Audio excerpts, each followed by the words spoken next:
There you go. And here I we mean, are. come on.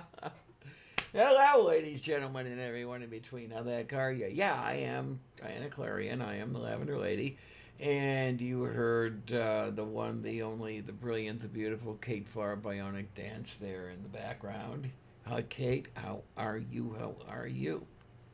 I'm all right, I suppose. It's been a very sort of lazy day, and I'm uh, alternating between caffeine and weed. Oh, yay. And Yeah, it's been one of those days. we have the absolutely stunning and charming uh, pale blue mama. Let's get the syllables out, not swallow them. How are you, Amanda?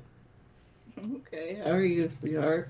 Topele. Nataro kasi. I don't know what that means, but Good. okay. I It don't means blah either. blah blah blah bleeb. Yes, yes, miss. As a matter of fact. And it's just that wonderful, wonderful Tuesday and stuff and things. And I was lucky I didn't sleep through today because Tuesdays are dialysis days, of course. And, when I'm sitting there in the recliner and supporting my head on my shoulders, it starts to hurt a little bit sometimes. So I lay down in the bed, and it was feeling so much nicer, and I guess I fell asleep. And I woke up, with about, I don't know, 15 minutes, 10 minutes after 6, something like that. And it's like, oh boy, I think I better get moving here because the ladies will be all over me, and not in a good way. Uh, what, honey? There's a kitty. There's a kitty reaching out for my face. Yes, she wants attention. Oh well. And what do we have? What do we have out in the what do we have out in the side chat here? We have Josiah. Hi, Josiah, dear. And we have Mage. And there's this bionic dance thing up there. I don't know what the hell that is. What's Yeah, that? I've heard of that one. I'd stay away. Yeah. Okay. It's Okay. fucking trouble. And then there's this Yeah. lavender lady thing, whatever the shit that is. Uh, That one, I don't know. I don't have a lot of experience. I'm gonna have to check that what you call it, Yelp. That's the thing. Yelp. Like that Yeah, reviewing. see what Yelp has to say about you. Oh my, oh my. That'll be, yeah, that would be really interesting to find myself with a Yelp rating. Well, did you see that really creepy thing I found where it was like telling people who my boyfriend was and all kinds of Yeah, shit? that Oh was yeah, fucking yeah. I mean, weird. number one, what the fuck? I'm a lesbian, people, Yeah. but that was a very heteronormative site, to say the least. And it was just so creepy. How they had all these like details about my income and my measurements and all this crazy shit. I'm like, who even thought I was that important? What's the hot goss on who Bionic Dance's boyfriend is? I was like, Just it was bro. so insane. I'm like, wow. In fact, I'm like, as much as I love working on my animation and everything, I'm not sure that I necessarily want a famous life. It sounds so terrible, actually. It Yeah. does. It really does. You don't have a life anymore once that happens. You belong to everybody else. Yeah. Or at least they like to think so. Yeah, yeah. There's all over the place today. Take this off. Oh, so you said earlier on Twitter something about pain. Is it from the dialysis or is it your back pain, shoulder pains? Oh, No, it's it's from her sense of humor. yeah, huh? Yeah. I'm causing the pain. Oh no, it's it's those damn slipped cervical discs. It's yeah. I think what I need is a sledgehammer and just go wham, wham, wham, wham, wham, wham until it quits hurting. I'm pretty No, I sure have that that won't song in help. my head. Oh, What's what do something? you have in your head? You know, those I'd wanna be clang, clang, clang, clang, your sledgehammer. No. From the 80s? That's No, all no, good. No, no. no, no, no, no, no. Fucking Peter, what's his face? I want to say, I can't remember now. Peter, what's You his guys don't face? know that song at all? You really don't? Right, No. right. Was it Peter Gabriel? I don't know. Yeah, it is Peter Gabriel. I was right. You guys really don't know this I song. really don't know this Oh. song. It's the one with the really fucked up music video where it's like stop motion kinda. I will have to look for They it. have that. I know they have that weird puppet one that fucking Phil Collins did. I think it was with like Reagan and the mom and shit. Oh no, that is nothing like. Well, okay, I can play this without sound, just the visuals. You can get an idea of what I'm talking about. Oh boy. Yeah, it's a thrill ride, isn't it? What do we have here? Right? Like, it's kind of screwy. That was what I thought it was. Okay. Hold on. Here we go. This is the part where it's like, Oh yeah, it's that sort of looks stop familiar. motiony, but Yeah. Okay, I know what you're talking about now. I guess I can't expect Diana to know what it is. Right. Because I'm about 20 Not years from the behind. MTV generation, right? Right. Oh, are you kidding me? I mean, cable television was out and about and doing its thing for a very, very long time before we got it in my neighborhood. I think it was something on the order of 1986 or 1987. Yeah, that was about where we around when we got it, and I remember it being such a huge deal because my mother could finally get QVC, and that was like the main thing she wanted it for. It's such a big deal that she was getting the Home Shopping Network. So Oy I'm still vey. like super duper irritated that I could not convince my parents to get extended cable. And so I, an 80s kid, missed out on MTV unless I was at a friend's house. really, that Uh, needed like an extension for it. I didn't realize. Yeah, that. well, there was like, basic cable Yeah, and yeah, I guess extended it's true. cable. And unfortunately, a lot of the really cool stuff was on extended cable. I think in order to get the QVC, you needed the extended stuff, so we were gonna get it anyway. Hmm. the one time I did get cable television when I lived in Homestead, the basic thing that you would get for like $30 a month or whatever it was all home shopping and WGOD. That's the way they ran their business plan. And then I Sorry, was rewind. WGOD? yeah, the religious channels. Okay, see, the problem is I can never tell whether you're being literal or snarky. Was there a WGOD, or are you just using that as a stand in for religious channels? That's just a stand-in for religious channels. Yeah. Okay, see, you gotta define your terms, because sometimes when you're being funny, I can't tell. Sometimes when you're being serious, I can't tell.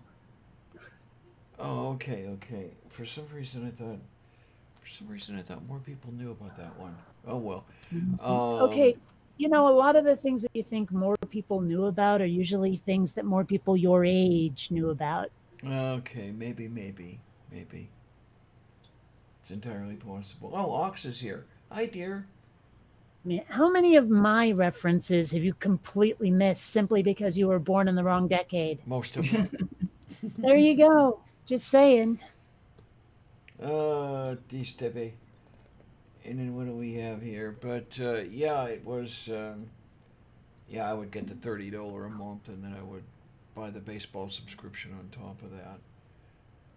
And, Baseball subscription? What do you mean by that? well, you could get from Major League Baseball. You could order a cable television delivery of their MLB.TV. Is this a like a pay-per-view kind of thing, but with a subscription? Well, you paid for the entire season, and then you could So watch. pay-per-view, what is it the same thing as pay-per-view functionally? Okay, not really, because you didn't pay for each one of the games. I'm talking about the delivery system. Yeah, I guess so. Yeah, I guess so. Okay.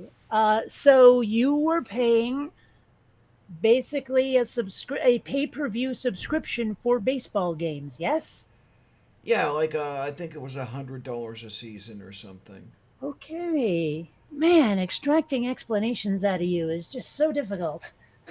And yeah, that was the interesting thing. When the baseball season would end, the television would not get turned on until the next opening day. And, a couple of years of that, and I'm thinking, why am I even paying for the cable television all year? So, and by that time you were able to get the MLB.TV over the internet anyway, so. Well, I mean, I can think of good reasons to pay for that kind of thing all year. You'd just have to actually be into narrative fiction. You know me. Yeah, but the thing is, you enjoyed The Princess Bride, didn't you? Well, it was good. I liked it. Yes. Okay, well, there's more out there that you might enjoy as well if you give it a whirl. It was good. It seems Yeah, it was good. I certainly would not describe it as horrible. it was. I don't think okay. It is better than good. Yeah. But I mean, the point is that there's probably a lot of stuff out there that you just haven't tried. I don't know why not, but I think there's a lot out there you'd enjoy if you tried it. When I had the cable, you had to get the extended cable to get anything good. I mean, when I said it was all home shopping and WGOD, that's literally all it was. With the occasional, they were still doing the over the air, the local stations. You got that Now too. there's fucking so many. Like, I don't have cable, but when I was at the hotel a few weeks ago, I was flipping through, and they had the regular channels. And I spent a fuck ton of time watching like Newsmax and Fox and OANN, like in the mornings for some reason, Oh and then no. in the afternoons I was watching movies because they had all the movie channels as well, which is dumb because like I have movie channel subscription, so I can literally just pull up any movie I want, really. But I have to sit there and wait for a movie to start. Cable's dumb. But anyway, there's just so many. It was something like 600 fucking channels, and just having to slog through all of them. Plus, like you have, your channel, and then you have the channel for the West, so it's 3 hours later. And then you have the Latin channel, so But there's just too much shit to choose from. maybe it's a little Sheldon Cooper of me, but I still do have a bit of a grudge against Fox for canceling Firefly. Bastards. Yeah, absolutely.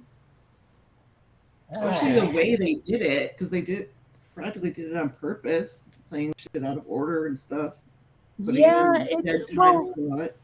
Now, what I do wonder is if maybe they had a grudge against Joss Whedon, who apparently lately we're finding out is a bit of a son of a bitch, which Yeah, sucks. Why are some of the most unfortunate. creative, awesomely creative people are also complete assholes? Why is that?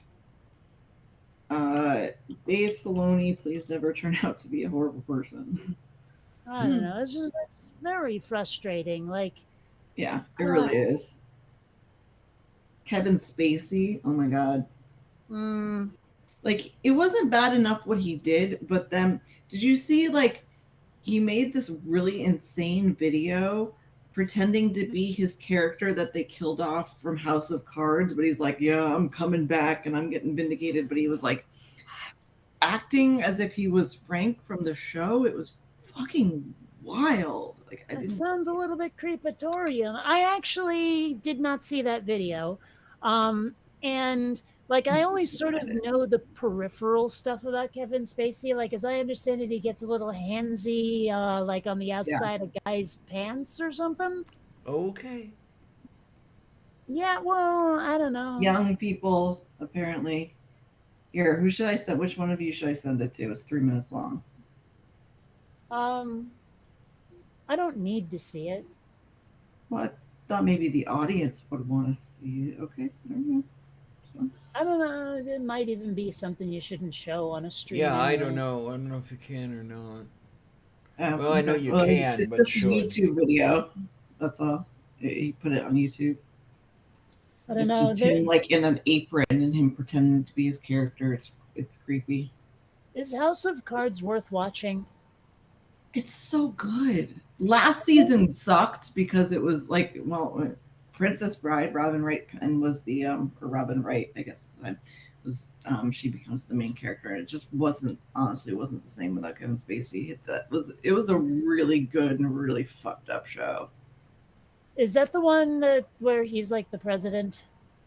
He eventually becomes the president. He starts off as the majority whip, I think, Oh, and then okay. kind of builds his way up. Like, Have I you- mean, let's put it this way: if I enjoyed The West Wing, will I like this, or is it very different? I never saw The West Wing. Damn. All right. Well, fine. I would recommend it. By the way. Okay. I think from what I know about The West Wing, I would say it's similar, but this is much, much darker. Like this is they can swear and stuff and murder and rape and all sorts of crazy shit. It's The West insane. Wing was not dark. It Not wasn't- by a long stretch was That's it what dark. I'm saying that it's like kind of like The West Wing, but with that kind of Okay. but add dark to it. Gotcha. All right. Did you get a chance to watch any of Veep yet? Did you like that?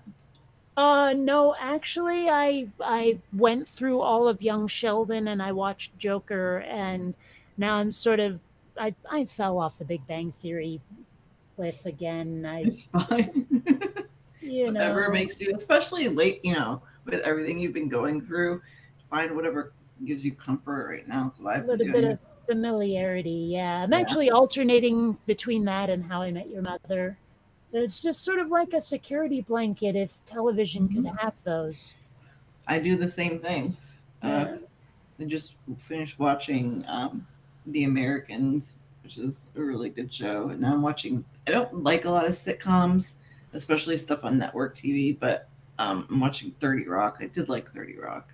That cute. was fun. I enjoyed Yeah. that. Yeah. And Community. Community was a good one as well. I have not seen that one. It's really good. And of I course, actually don't know what was Community about. And if you say Community, I'm going to fly over there and smack you. It's a group of adults that go to community college, and they have a study group together, but they're all just complete and utter misfits and kind of sociopaths. Well, there's one that has Asperger's, and a lot of people say that it's a really good representation of not only him trying to process things, but also the way people treat a person with Asperger's. Donald Glover plays his best friend, the kid with Asperger's, his best friend. And he's really great in it. Donald, what's his name? Childish Gambino. And then Johnny Chase is in it, although he ends up getting kicked out because he was really terrible to the cast. But yeah, it's really good. It's funny. And then we have a new people person here. Hello, Mom Nato. How are ya? Mostly okay. I don't know how long I'll be on. We have severe thunderstorms right now.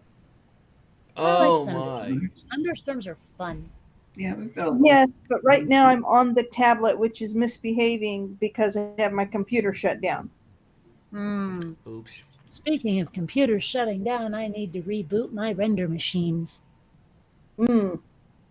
Yeah, well, something to do with lightning striking a tree nearby that makes me not want to be on my computer. Okay. I understand. Yeah. That's why it's good to have a laptop so you unplug it. That's what I always do. Well, I've got it on surge protectors, but those work a lot better when the computer's not on when there's a lightning storm. I actually have two surge protectors, both Moderna, one in each arm. Okay, yeah, yep. Nice. That was just sitting there. How could I not point at it, you know?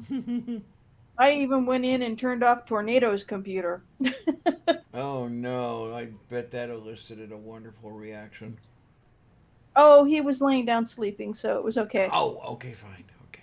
So Angel started school last Monday. Why? They start actually. It's late this year. They usually start at the very beginning of July. Like I think last year was Ooh. like July 3rd or How something. much vacation do they get? Wow. Yeah, I don't. They leave usually at the beginning of May, so I don't know. But Oh, they do have okay. like the middle of May. I think it's the middle of May to the beginning of July. But anyway, um, on Friday morning we got a call that 4 kids, I think it was, 4 or 5 kids. No, it's 5 kids have COVID in the system, and Oh God. today 8 more, and it's been a week. Dayu Yep. Korostu. I don't know here.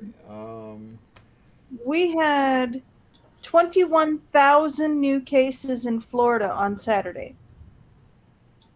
Oh, okay. So Here, I thought you were going to say. we're ranging. Yeah, our lowest number so far in the last week has been 15,000. That was today.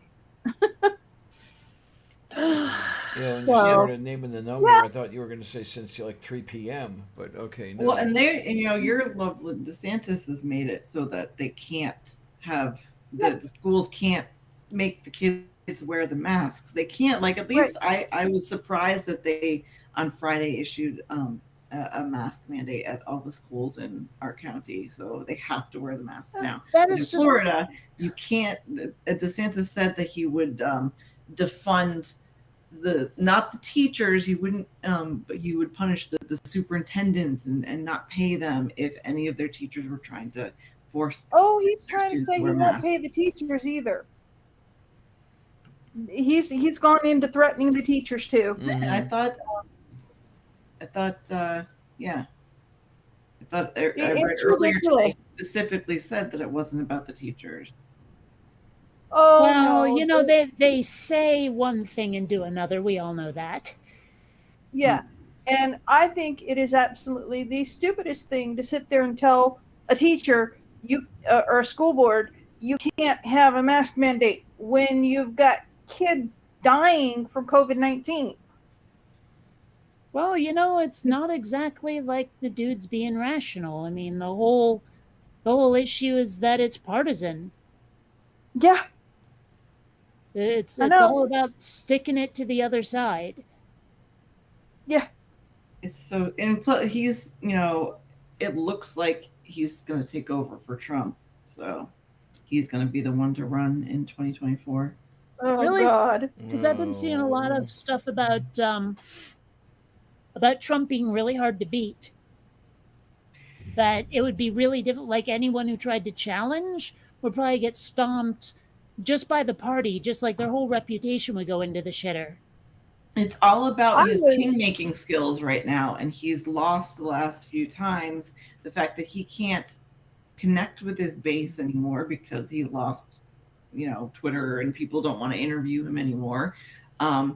If coming into 2022, if he doesn't, if the people that he pushes to be elected don't get elected, they will not stay with him. They will go with DeSantis. I did hear about one race. I forget what her name was, but she got Trump's endorsement and then got like her entire ad campaign was, look, Trump endorsed me. And she lost and lost hard. Yeah, yeah, yeah. I know So, you were talking. I just can't remember her name either. yeah. So I mean it may be that the Trump brand is losing steam, but I don't know if you can safely challenge him Plus, for the nomination.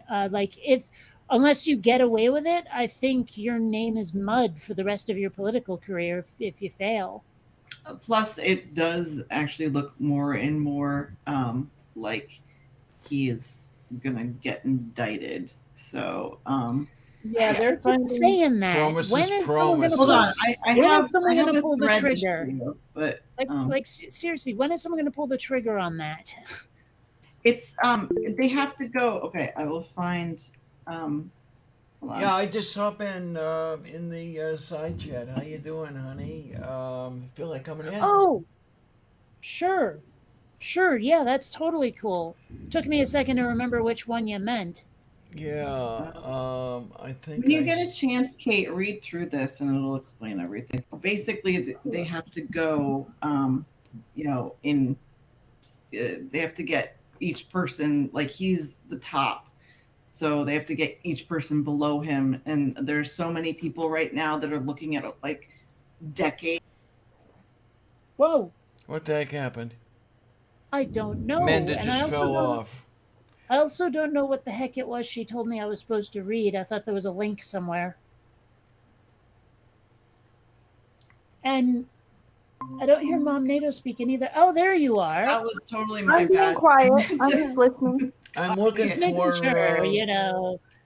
I'm looking Sorry. for But Ben anyway, over here. yeah, And so- So what? Wait, hold on, Amanda, real quick. What was it I was supposed to read? Because I don't see a link to anything. Hold on. I didn't send. Okay, I'll try it again. It's really long, so there's like 50 tweets. Yeah. Yeah, no, I'm just being quiet, Kate. I'm listening. Let's see if it. Okay. Once again, it goes through Weisselberg, Giuliani, Matt Gaetz, Roger Stone, and Tom Barrack. And each Yikes. of them, there's a connection because, like with Weisselberg, it has to do with the taxes. Giuliani has to do with sending him to Ukraine to dig up dirt. Gates is bribing bribes for pardons, along with Roger Stone as well. But Roger Stone also connects them to the insurrection, and Tom Barrack spied for the UAE in his administration. So, Isn't there's also somebody from the Department of Justice that was involved as well with the issues with Georgia? Well, that's I'm sure that's another. You know, there's a lot of avenues to him getting. He has a lot of cases and stuff, but those are the ones that I listed were the ones this guy goes over in detail of how, you know, each person will connect and, you know, show, you know, like for example, you know, Roger Stone and Matt Gaetz were selling pardons. You know, in fact, Giuliani tried to buy one off, and Roger Stone did buy his own pardon and then went and sold them to people. And they can link that directly. So once Stone and Gaetz give him up, which they're going to have to, because I think it's a 10-year sentence for each time you sell a pardon, I guess, for the specific one. And with the amount that Stone and Matt Gaetz sold together, it's something like 700 years worth of time that they would have to serve. So yeah, they're going to give up Trump. Well, what I have to wonder though, because sometimes you serve concurrently and sometimes consecutively. Yeah, that's true. So I'm just wondering, because they'll probably get concurrently if they get anything. Mm-hmm. But with Gaetz, you know, you have that on top of his charges. Stone has charges for the bribery, plus, you know, he helped basically fund and put together January 6th. The amount of stuff that they're putting together for them to be able to take apart for the January 6th and, you know, the Senate thing, the people that they're bringing to talk to, the witnesses, the documents that they're getting, it's already showing a lot of promise. Like before this, I never would have believed it. I said, no, he's not going to jail, but it becomes a little more possible with each person that gets indicted, or the FBI, you know, raided Giuliani. You know, Giuliani's flipping on his ass.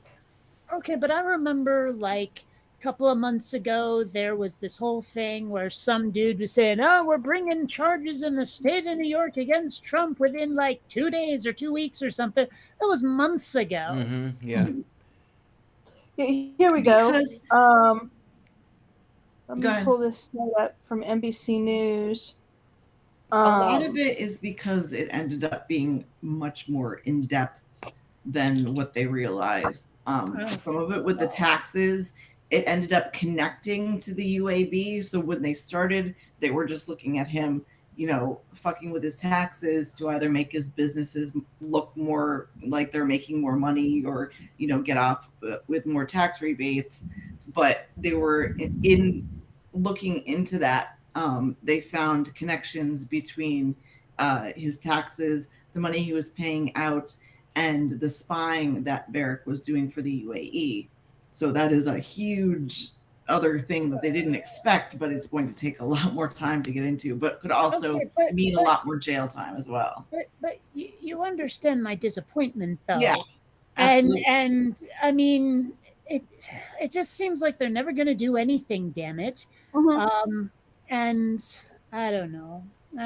Well, this was reported in the last couple of days. Trump asked Justice Department officials to declare the 2020 election corrupt, notes show. The House Oversight Committee on Friday released notes from a Trump phone call in December Trump asked them to declare the election he lost corrupt and leave the rest to him and Republican allies in Congress, according to contemporaneous handwritten notes taken by officials on call. Trump pressured the top Justice Department officials on December 27th phone call with the then acting Attorney General Jeffrey Rosen and his second in command, Richard Donahue, part of an effort to reverse Joe Biden's win. Donahue memorialized the conversation in the handwritten notes while the House Oversight Committee made public Friday. The committee is investigating Trump's efforts to push false claims about the election in a bid to overturn the results and remain in office.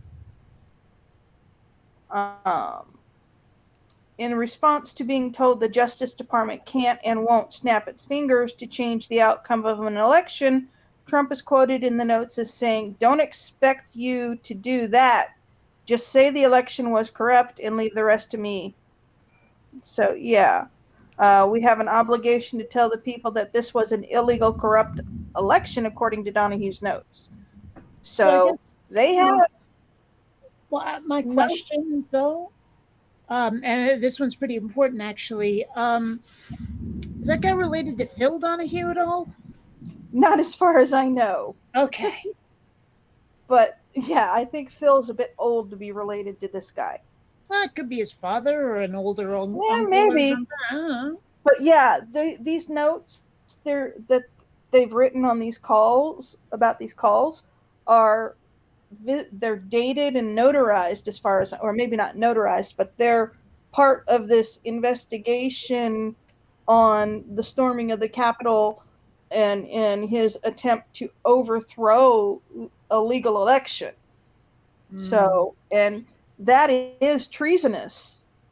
Yeah, that's the problem, is that every time there's something like this that's that level of heinous, or anyway, they always end up getting some slap on the wrist sentence instead of actually like going to jail, much less getting their head chopped off like they should if they're going to like treason is a capital offense in it. Yeah. Yes.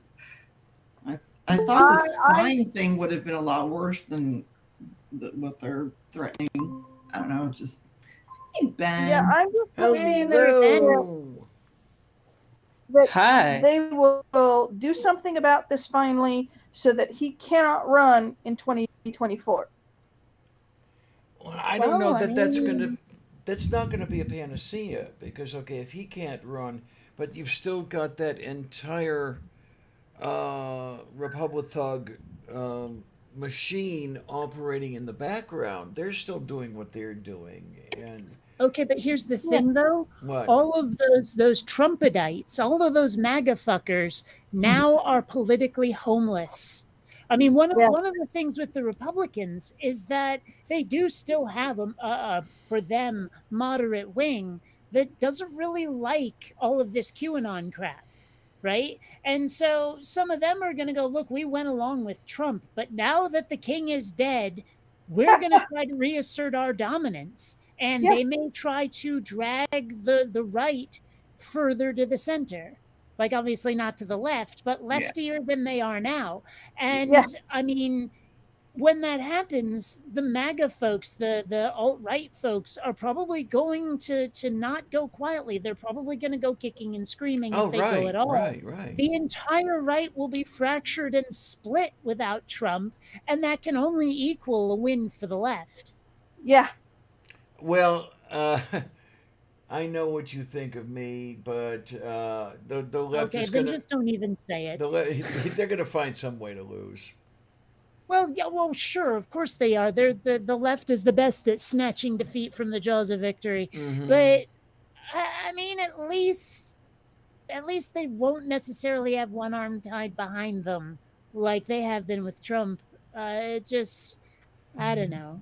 Yeah, don't they know. won't be flailing ineffectively. They might flail effectively. Oh God. Well, I guess we'll see.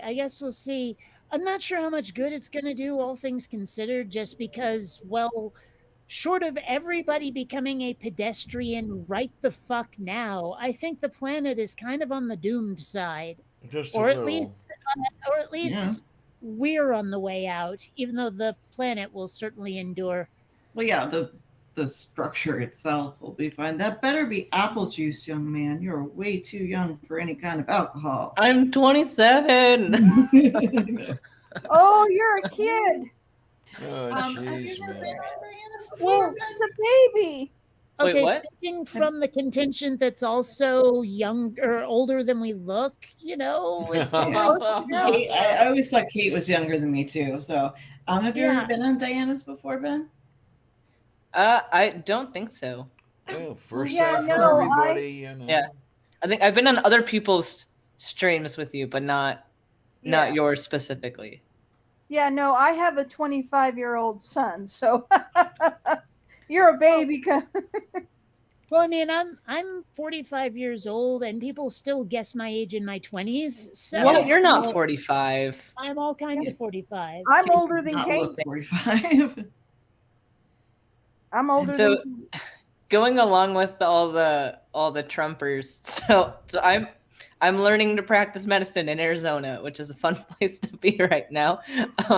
Wow. So one of my patients, she was one of my favorite patients, like super nice, all that. She's 91, and then today, like I've been following her case for like 3 days now, but I go in to see her today, and she's listening to a podcast, and she starts talking to me about it, and it's all about election fraud and how we're losing our country to China. Like, Oh. I mean, not exactly the same, and I know I've told this story before, but it's kind of like when I got into that lift and the driver was playing the soundtrack to God's Not Dead. Okay. Yeah, and then I have my mom other guy believes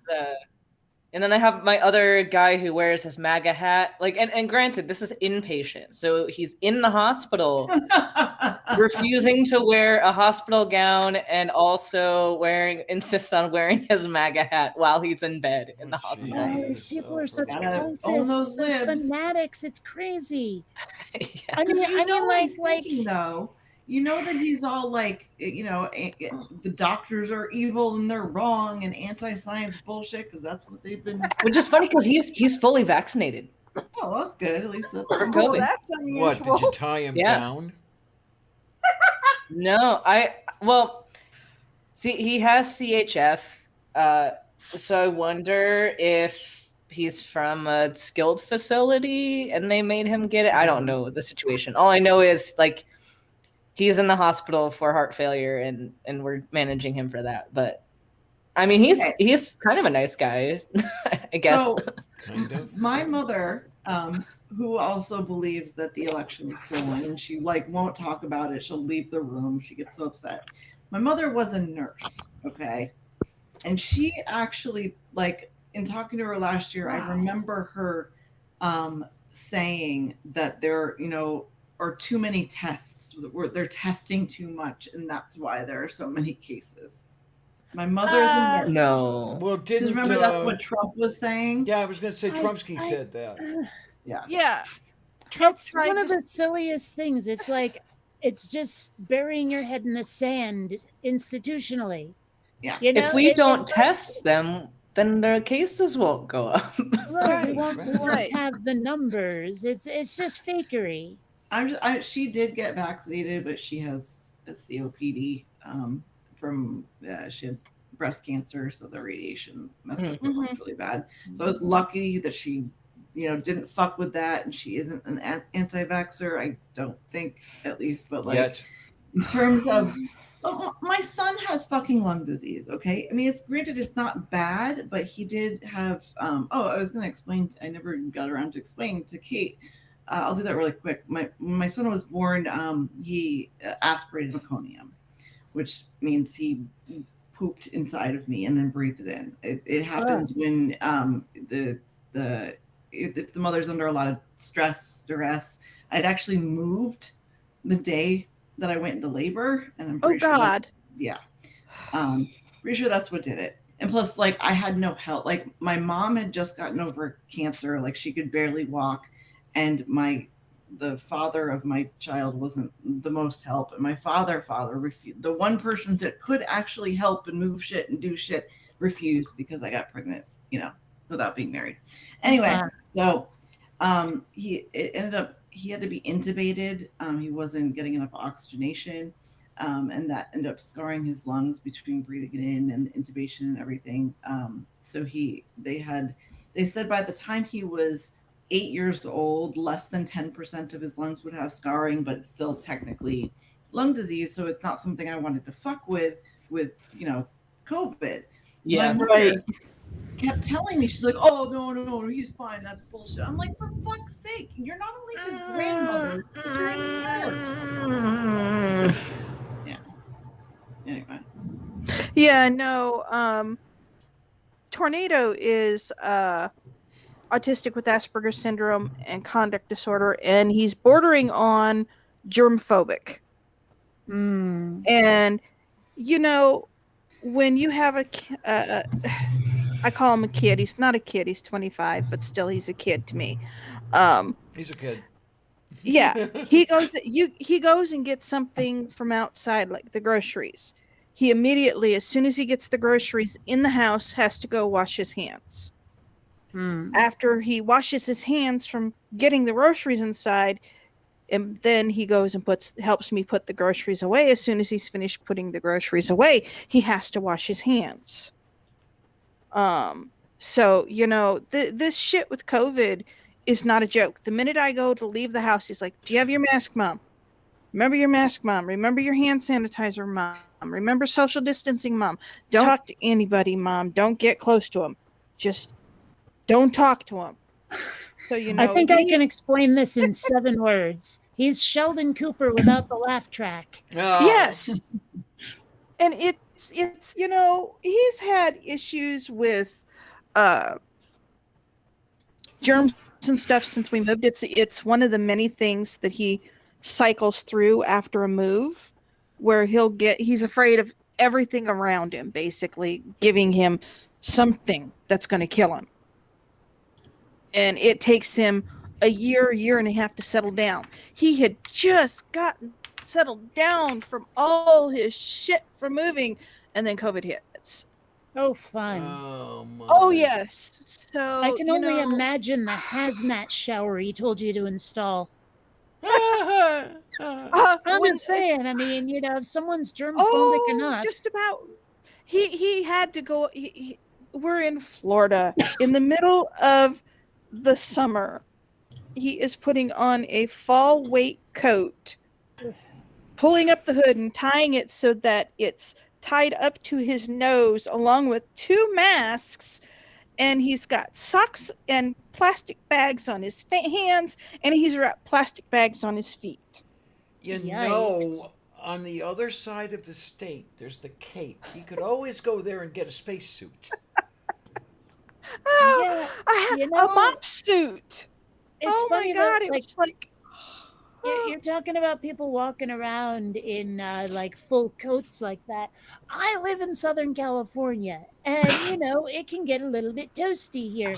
You'll still see motherfuckers walking around with like full length down coats on when it's like 80, 90 degrees out. And these are not oh people who look god. even slightly homeless. So I don't know what the hell their damage is. Yeah. But Well, if you're he's walking around dressed like Nanook of the North, you know, and you're in freaking San Diego, I'm thinking you might need a doctor. yeah, well our heat Oh, we heat got index one of today, those. Well, not yet, but he's getting there. Well, our Uh, heat index runs up at 105 this time of the year. So, and he's this time last year he was dressing in that coat, and it's like, tornado, that's not going to do you any good. You're just going to kill yourself with heat prostration. But I don't want to get COVID, Mom. Oh, If their germs don't get on me, I'm not going to get it. It's like, oh my God, child. wow. Just wow. our hospital's filling up pretty quickly, Mhm. and with Yeah. because of course you get the COVID patients, and then you also get everyone else that has their Mhm. normal emergencies and reasons to be admitted. So my Right. attending had 72 patients on his service today. Oh my God. Wow. What's a normal load? Not that. Okay. Well, he was saying like a new person should have like between 10 and 20. Like a new doctor should have between 10 and 20. Mhm. I don't know how this man sleeps, because he says his usual is like probably between 50 and 60 a day. Oh my So, God. okay, now I hope you can clear something up for me, because Mhm. I've tried to get it from context by osmosis and it's not working. I've watched shows like Scrubs and House and all of that, and I still Yeah. can't get the hierarchy right. Does it start with like Okay. intern, resident? Yeah, so the attending Okay. is the one in charge. Right. You get that after you finished all of your training.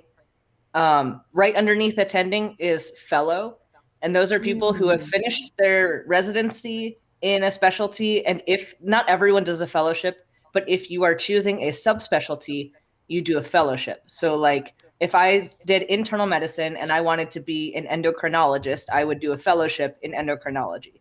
So those are your fellows. And then underneath the fellows are the residents. And that's in like when you're in training for your specialty. So like internal medicine or like family medicine or general surgery, like that's your residents. And then your first year of residency is your internship. So you're a resident, but you're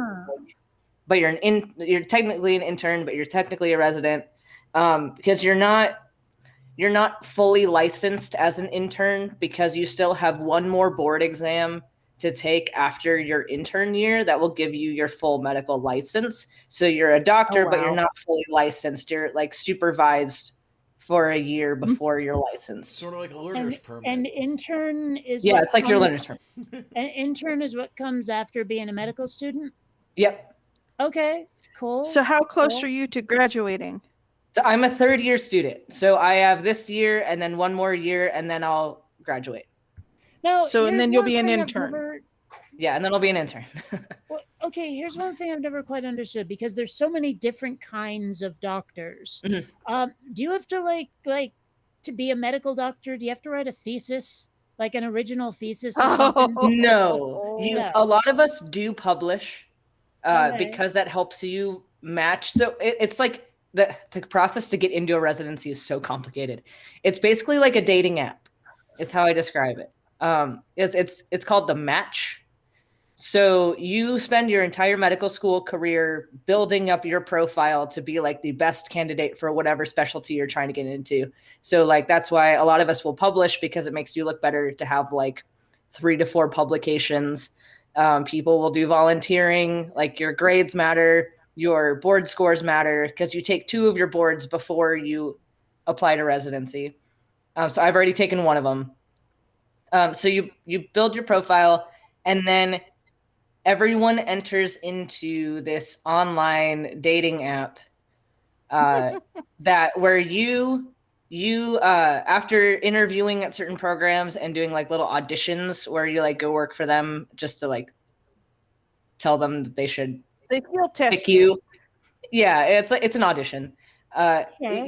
You rank your programs like numbers, and then the program ranks the students by numbers, and then if the program, so like the program will pick their number one, like they'll match you across, and then wherever you match, that's where you match, and that's your residency. So Okay, let me just throw something out here. And Diana, I know you shut up until I'm done. Okay. Well, I'm sorry. So Oh, I'm excuse me. guessing that an MD is not the same as a PhD, and therefore I'm guessing a PhD is the only one you actually need a thesis for. Am I correct? yes. Okay. Yeah, you got it. All right. Yeah. Cool. Cool. I mean, these are things where it's like Mhm. I've never had an actual confirmation of my guesses, but my guesses feel educated. And here's some information too that's like not a lot of people consider, because people outside of medicine don't have to apply for residency and don't have to go through the match. But the residencies are government funded, and they've increased the amount of medical school spots, but they have not increased the amount of residency spots.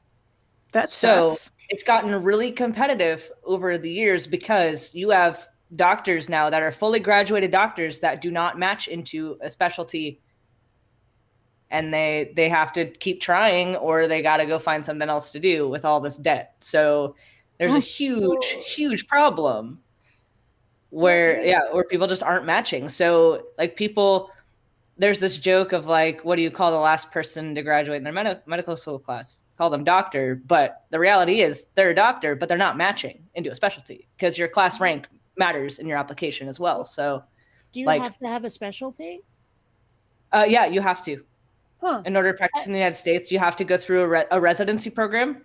And other countries like the UK will let you practice as a GP without doing a residency. But in the United States, GPs are all family medicine specialists or internal medicine specialists or pediatricians. So you have to go through a residency. And I thought medical transcription training was hard. It It's a sounds nightmare. like such a giant pain in the ass. Yeah. And so, yeah, there's a shortage of physicians, and especially primary care physicians. Mm-hmm. But like, it's not our fault because there aren't spots. Like, we have the doctors, we don't have residency spots. So okay, Are there? and this might be a frivolous question, but it's something I've often wondered. Now, I'm sure it's different for nurses versus doctors, but for doctors, just how stinky can it get? I mean, like I don't know what the inside of someone smells like when they haven't been dipped in formaldehyde. It depends on what process is going on. Like GI bleeds smell really bad. Certain infections smell really bad. Gangrene. Yeah, gangrene smells really bad. But yeah, I think nurses end up getting the worst end of that because they're in the rooms longer than we are. Well, aren't they the ones usually like actually mopping up the fecal matter? And they're the often ones as it's coming like, out? yeah, they're the ones that spend most of their day in the patient rooms. Like most of my job as a doctor, like I do patient care, but a lot of it is behind the scenes. Like a lot of it is, especially in the hospital, a lot of it is coordinating things and like going through their labs, going through their imaging, consulting other services that need to be on. Like it's just a lot of behind the scenes work. And so, sure, yeah, I'm only in the room for like 5 minutes at a time, but that's because I'm trying to get everything done behind the scenes. So Right. yeah, I'm not exposed to as much as other people might. Well, I will say this, like I've never been, well, no, I take that back. I've a little bit been a nurse, sorta. I filled in for a friend of mine who was taking care of a disabled woman who was like really, really, really disabled. Like, as in, I had to change her like a baby, kind of disabled, Mhm. right? Mhm. That's the closest I've ever come to being a nurse. But and I'll tell you this much: I have never been anything but completely polite to nurses, Oh, same. except Mhm. Same. please and thank you and everything. Well, I've heard of people who've Karened out completely on It's nurses, ridiculous. and I'm like, Yeah. why, really? And here's the thing But too. I will say this time, the one time I know I was rude to a nurse was when I was sort of coming out of a seizure and really didn't know what the fuck was happening. Oh yeah, you're not responsible for anything that happens Yeah. when you're post-ictal. I'm just saying. But yes, and it's so weird, like this drama that gets put on like between doctors and nurses. Like, why does there need to be a competition there? Like, we do different jobs. We don't do anything the same. Like, there's a little bit of overlap, but we don't do the same job. I So, guess I like, can there's see no a reason for me to compete with a nurse because their job is different than mine. I guess I can Like, see a certain yeah, amount of elitism if someone's like, haha, I'm yeah, so much more educated than you, but that's but also it's stupid dumb. because people go to nursing school to become nurses. Like, they Mm. want to do the job of a nurse. Mhm. And like people go to medical school to do the job of a doctor. They're not the same job, and too often I think people Mhm. think they are the same job. They are not they're not at all the same job. We are trained very, very differently. Yeah. The only time I've ever been really cranky with a nurse or even bad tempered was after my C-section. And I was laying on they're trying to get me to lay on my left side to Mhm. lower my blood pressure, but they didn't have pain medication for me. Oops. So I'm laying there after being cut open and then stapled together, and they're telling me you can't roll over on onto your back because your blood pressure's too high. And I'm like, damn it! The reason my blood pressure is high is because laying here on the left-hand side, keeping myself balanced, hurts, and the more pain I'm in, the more my blood pressure goes up. I guarantee you let me lay on my goddamn back for 5 minutes, my blood pressure will drop. She's like, well, we can't advise that. And I was like, well, fuck that. I'm laying on my back. Yeah, And okay. they came in and checked on. my blood pressure 10 minutes later and it was normal. I will admit there's a chance I'm just not remembering, but I may have gotten a bit aggro that time when I had to be in the hospital for like most of a week. And after a while, my ass literally started to hurt. Like it felt like my butt bones were knifing their way through the cheeks, And I said, I'm out of here. I'm here voluntarily. I don't need to be here. You've had several seizures already recorded with your stupid EEG machine. I'm out, and they tried to like get me to stay another day or two. And I'm like, look, unless you can make it so this isn't just really fucking painful, I'm out of here. And they couldn't, so I was out of there. Mm-hmm. I may have gotten a little bit aggro at a nurse or two then, but Yeah, it was only because they wanted me to stay and it was painful. And I said, no, I have an option. Pressure point pain. Yeah, that's always so much fun. Yeah. Yeah, well, that's after about like 3 hours and 45 minutes of dialysis, pressure point pain. Let me tell you that Yeah. those lazy sounds boys awful. are not the best chairs in the world. Let me tell you. That sounds Oh, awful. I can't even imagine. I can't either. I'm glad I don't have that kind of problem. That's a little bit strange to me though, because like, okay, as someone who's been a gamer since like the mid 80s, right? I had a recliner way back in the day, and I would sit in it all the time while I was at my computer, playing games, trying to make games, and really, really failing at it, all of that stuff. And I thought the recliner was great. You must be like either your standards are really high or those lazy boys are much shittier than the one I had when I was a teenager. They're pretty shitty. They really are. If I remember correctly, the ones for the dialysis, they're hard leather and Yeah. they're not very well padded. They're Right. kind of like patent leather Yeah. Is it actually leather or is it naga hide? It's probably naga hide. Yeah, they slaughtered a few nagas and then stitched them together. Basically. And now the other thing with it is that they have those flip up footrests. Well, actually, they're calf rest because the calf is on them instead of the feet.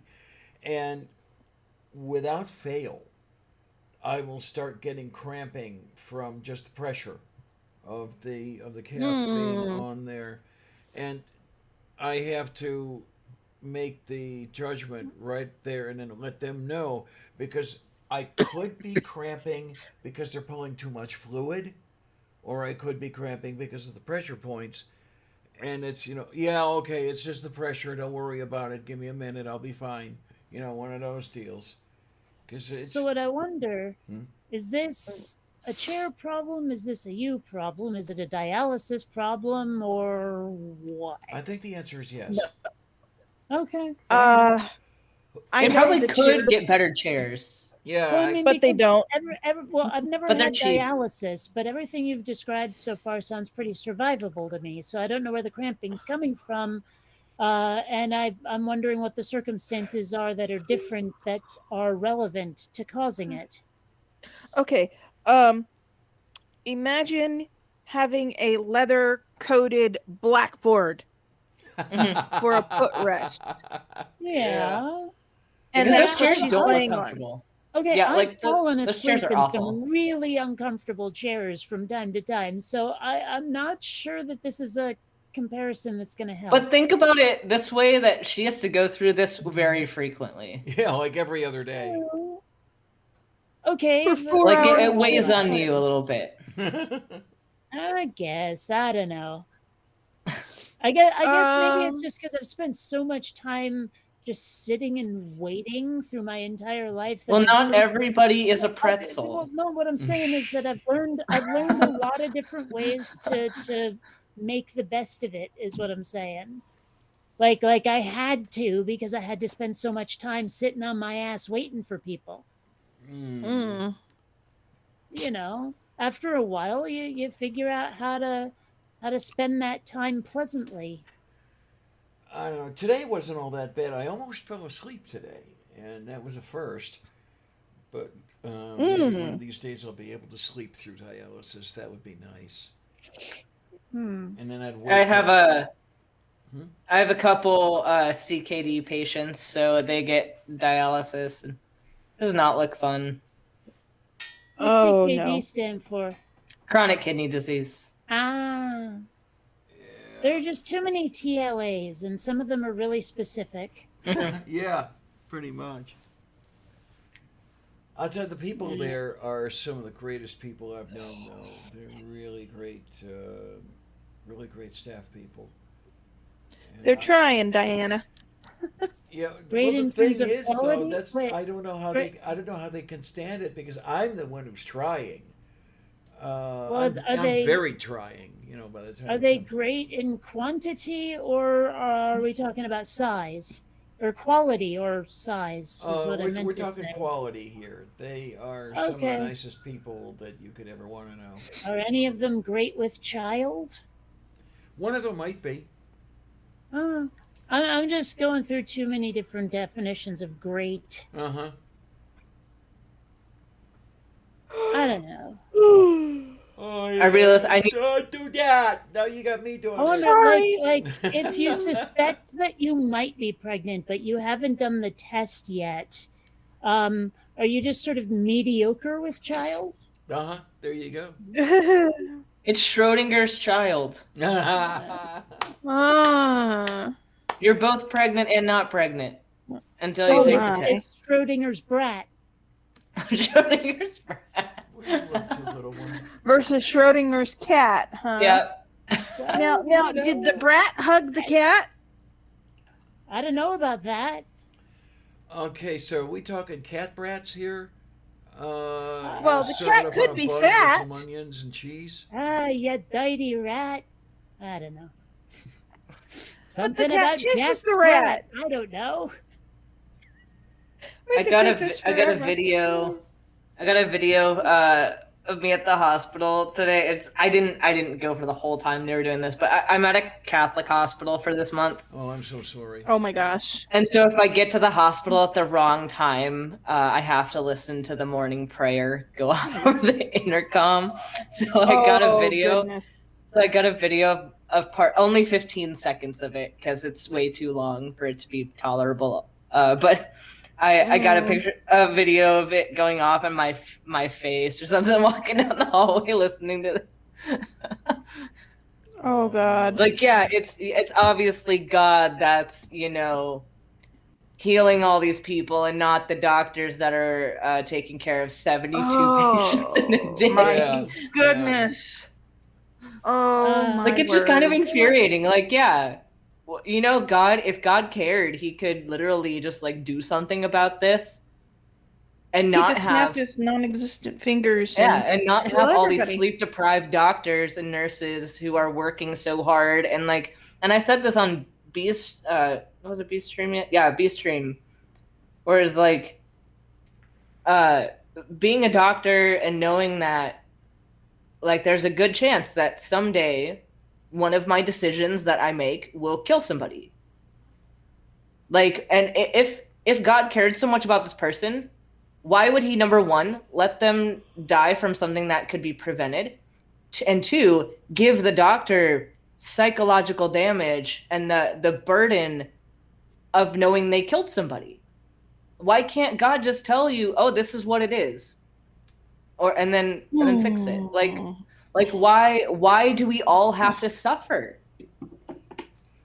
You and Bart Ehrman in Life the same room stinks. could be really interesting. But Yeah. we Because, suffer Bart because Ehrman, life stinks. That's why. Yeah, Ehrman had a big problem with the problem of evil. Yeah. There's like, I mean, and you have these hospitals that are overworking docs and like every little bit of your mental state matters for how you're going to diagnose and treat somebody. Like Yeah. if you've had even the slightest bit of an off day, really bad mistakes happen. And like, so you have people who got into medicine with the, with hopes of doing great things and helping people, and then they're just put through the ringer, and then mistakes happen, and then they have to live with the consequences. It's like, yeah, God could literally just not make that a thing. Yeah, Would be absolutely. nice. So, but I do need to Mark, post part this of little his video. plan, I guess. It's part of his plan to like love that. let good people have to live with the burden of killing somebody accidentally. Well, Apparently. that same shit. Well, it's probably like, I bet you a Christian or whatever would probably say, well, you went through It was meant to adversity be. to make you a better person. It gave you the dedication to be the best doctor possible and never make the same mistake again, kind of thing. And it's like, you could probably do all of that without a God's help. And also, it causes more problems too, because when you do make a mistake and you're going into the next case, it can paralyze you and prevent you from doing the right thing for that next patient because you're stuck on this one that you messed up on. Like if I misdiagnose someone with hemolytic anemia, and then I go to another patient who has similar presentation but maybe doesn't have hemolytic anemia, but I'm like, oh, I missed this last time. It has to be this thing that I messed up on last time. And if it's not, I've just used a cognitive trap to misdiagnose somebody else. And so it's more dangerous after you've messed up like that a lot of the time. So like, sure, it could theoretically, like if you learn from it, yeah, like there are certain things that you'll be a better doctor for, but also there's risk that you're going to make a worse mistake with somebody else. Yep. Like human brains are not great a lot of the Yeah. time. Yeah, sure. Speaking as someone who's more than a little neurodivergent, yeah. Not to mention all those stupid seizures, too. Oh, hi, Josh. How you doing? Hi, Digital Dr. Hammurabi I is could have here. done without the seizures. Oh, hi. Well, they pull the same thing about climate change. You know, the right and the Christian right is starting to accept that climate change is a reality, but they give the excuse, well, this is just God's plan, so let's just let it be. So that's a little upsetting. Well, it's funny Yeah. when you said that you were listening to these people doing the morning prayer, right? Like I'm Uh-huh. I'm sure it was probably some like a bunch of people being led in something like the Good Morning version of Grace. But what I pictured in my head was Gregorian chanting. And maybe it's like because you said Catholic, maybe not, I don't know. But what I pictured in my head was a bunch of dudes in robes with their heads shaved, going, like that in that weird Yeah, it wasn't that 18 way creepy. Is it a requirement? Like What? You for don't- you to you be Catholic to get treated there? Like, I don't No, understand. no. I've It's just never heard there's of it. Okay. there's a chaplain that comes on the intercom every morning and does a morning prayer. And no one, you don't have to like stop and do anything about it. Most people don't. Yeah, I've But, just never. Yeah, it's just somebody who comes over to the intercom and says all this stuff, and like it's just kind of ironic how you have somebody coming on their intercom saying like guide these doctors' hands and like help them like care for these people. And it's like, yeah, and you're working these doctors into the ground with their 72 patients a day and like, oh, it's God. Like, no, like there's some people like working their asses off. Yeah, either, And like, what about all the years of study and like, if you're his instrument, then why should it be so difficult for you? Shouldn't you just be able to go boop and Right? that would make more I sense. think it really would be nice to be able to cast Dungeons and Dragons style healing spells, but unfortunately, that's not the medicine we have to work with. yeah. Like, what if all of this is just like, it just happens and sometimes it sucks and sometimes it doesn't suck? That's what Like, I that was seems saying more before. likely to me. That's what I was saying before, is that life stinks. Well, the reality Sometimes of shit just doesn't go your way, and that's that. And no one was in control. No one was well, I mean, maybe someone was actively making your life worse, but it wasn't some power of the universe. It was probably just that dickhead who doesn't like you. That kind of thing. It's just I'm a determinist, and I do not see the hand of anybody intelligent behind the workings of the universe. And there's an interesting thing to be said here about medicine. Like, so if God has a reason for everything to happen, and if God like made someone with a congenital heart defect, like why do we even, what even is the justification for a theist in that case to support any kind of medical intervention at all? Like, why try to keep this person alive if it's just meant to be that their heart was supposed to fail at a young age? yeah, Well, why Like- would God invent homosexuality knowing that like queer folk will be persecuted? Why would a loving God invent the very concept of that? well, you have It's to like- to have trials and pain in order to really appreciate and love your God, I guess. Yeah, But like God I- never gave us answers to AFib or like cardiac arrest, but science gave us answers. Science gave us CPR. Science gave us like a lot of things, and we can reverse these fatal conditions.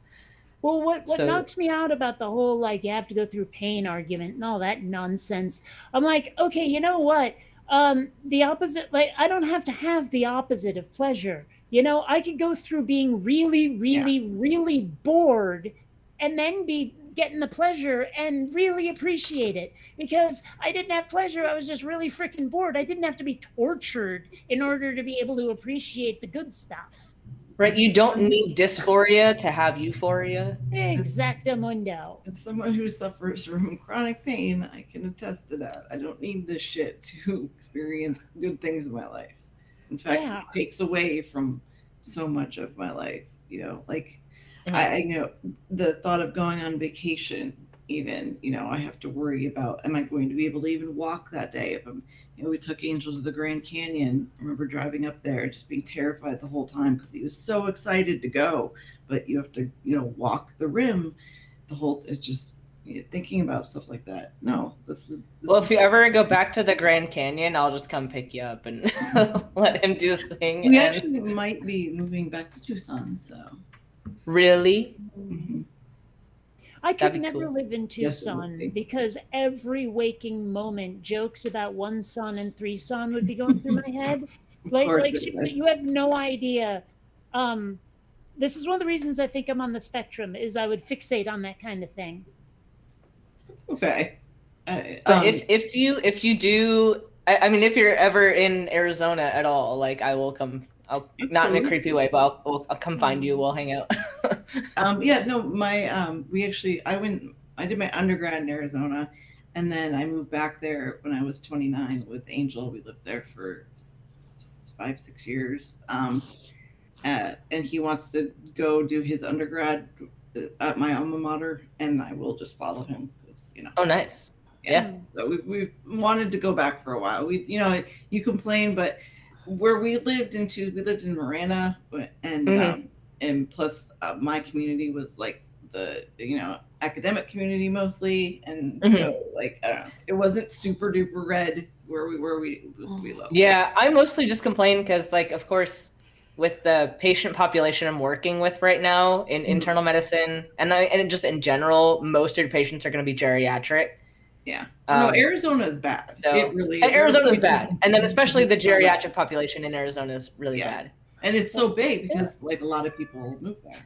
They retire there, Yeah. just like you do in Florida. Florida, yes. The snowbird. It was a Mm-hmm. really long time ago, but I did go to Phoenix once. And like, I mean, what was it, like 15 years ago? Went with a girl I was totally crushing on to, go visit her old childhood home. And, forever after, I will live with the knowledge that I have been to Phoenix. That's how remarkable. That's it where was. I'm at school in Phoenix. So Well, I mean, I, okay, actually, I know I've told the story about going to a goth club in Phoenix because it was so different from the goth club in Seattle, and that trip was when that story took place. I didn't know we had a goth club. Well, There's again, an it was astronomy 15 bar years in ago. I Tucson. don't know if it's still there. I want to go to the astronomy bar. What? Yeah, there's a place on 4th right near the university. They're called the Sky Bar, and it's all this. astronomy because, like, the reason I went to the University of Arizona was because it's the second best astrophysics program in the country. So we have Kit Peak there in Tucson and everything. So My little brother's going to study astrophysics this Ooh. fall in so Wyoming. He's going to Wyoming. And then I am definitely bringing you down to Tucson and taking you to the Sky Bar, and then I'll Yes. take you up to the telescope too. If you want. I would love Yeah. that. Yeah, that'd be great. But no, when it comes to organic life, it's just the reality of it. It's it breaks down. We have illnesses. It's not about us learning anything or loving God. It just is life, period. And attributing, needing God's love and having to suffer, it just makes me think of Mother Teresa because she was a real peach. Love of suffering. I mean, Yeah. I kind of get the desire for a protective parent figure, but not enough to deny reality. No. And I challenge anyone to find for me some good done by religion that required religion to do it.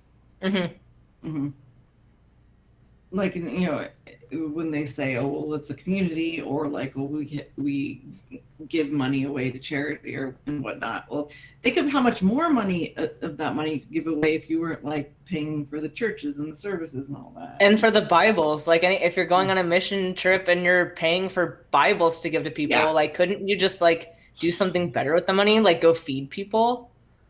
Or if you absolutely have to give them a copy of the Bible, print up a bunch of like business cards with a URL to an online Bible that they can download and put in their Kindle. There you go. Those third world Kindles and all. But like you could feed people. You could just Yeah. feed people. No, and like water. Water is a huge problem Yeah. in other third world countries right now. And going and giving them Bibles or just paying to build fucking churches when they could be building schools and shit. Yeah. Mhm. Don't forget all those private jets for the televangelists, for the Joel Oh, Osteens God. of the world. But God wanted them to have that. I'm going to turn it later. Okay. Well, yeah, getting to fly in their own private jet brings them closer to him. And come to think of it, ironically enough, if they crash downward, it'll bring them closer to him as well. That too. And wasn't there in the last day or so, Kevin Copeland went on record with, "No, that private jet isn't God's, it's mine." I don't know about that. Okay. Oh well.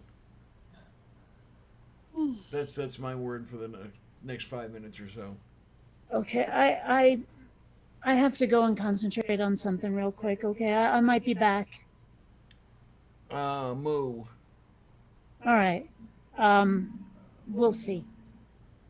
Okay, we'll do the concentrating things and stuff, and yay, I hope.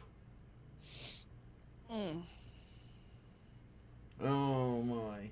And here we are at St. Alfonso's Pancake Breakfast, where I stole the margarine and wheedled on So the what's for breakfast? Oh my. Actually, I should have done French toast, but I didn't. So maybe I'll have to do it tomorrow morning.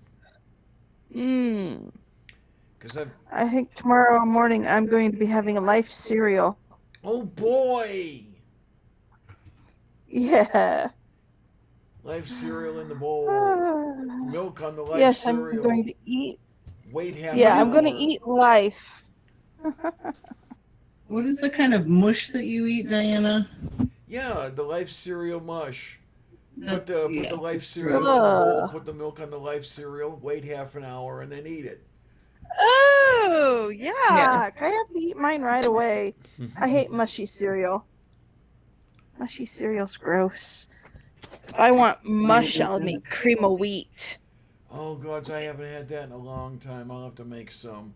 You can actually have that, Diana. It's good for you. Yes, it is. It's very much good. Because they've got it fortified with all sorts of vitamins and iron and 30 11 essential thiamine vitamins and minerals. yeah. Mm-hmm. Well, you got a I- doctor here. Why don't you ask the doctor what is best to eat? He's not a dietitian. I don't know anything. He's not a Tell him that, dietitian. I'm not a dietitian. I know. Yeah. No, I also don't know I- anything about anything. So Yeah. No, I have to be careful what I eat because I'm anemic. So yeah. it sucks. They're telling me no cheese. It's like no. Cheese is Why like a don't you eat staple cheese if you're anemic. because the calcium in it binds to the hemi-iron, Yeah. and it causes problems with you absorbing the iron. See, I'm not a dietitian, but I know that. Because there's Give me non some credit. there's non-hemi-iron and then there's hemi-iron, and certain foods that you eat bind to the hemi-iron and stop it from absorbing, and other foods will bind to the non-hemi-iron. And it's actually, if it's binding to the non-hemi-iron, it's not a problem. But when you have anemia levels where your iron levels are 7, they start getting a little agitated at you. Yeah. When your levels are 7, that's criteria for transfusions. Yes, Oh, they kept yeah. They kept asking me, "Are you sure you haven't had any transfusions in the last Well, couple of 'cause the- months?" Yeah, Because the no. criteria used to be higher. Like my attending was actually just telling us today, like back when he was like in residency, that it was if your hemoglobin was under 10, they'd give you a transfusion, and then it became 9, and then now it's 7. So Yeah, well, they kept asking me if I had had a transfusion recently. It's like, no. And yeah, I didn't realize that the reason I was having so much acid reflux is another sign that you're anemic. Okay, then. Everything I was starting to eat was giving me acid reflux. It's like, but I could eat this 6 months ago without any problems. What the fuck is going on? Well, I mean, a lot So- depends on the underlying cause of your anemia, because there's like so many different types of anemia. Yeah. Huh. So They so didn't many. give me a type of anemia. I'm but guessing iron deficiency if Yes. you're worried about iron Mhm. absorption, because Yes. like there are plenty of other types of anemia where iron binding isn't a problem because people can have iron but they don't know how to, like, their bodies can't use it. Right. Or like Well, anemia they- of chronic disease is something else, and there's so Yeah. many types. Well, they Yeah, it was- specifically gave me a dietary list that is dedicated to iron. I need to eat Yeah. more red meats. I need to eat more green leafy vegetables.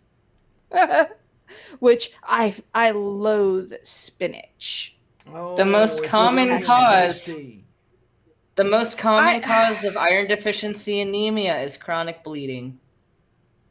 No, I'm a very heavy bleeder when it That- comes to certain yep. times. Mhm. Yeah. Yeah, and it sucks because I'm reaching the age of what's the word I'm thinking of? Menopause. Menopause, right.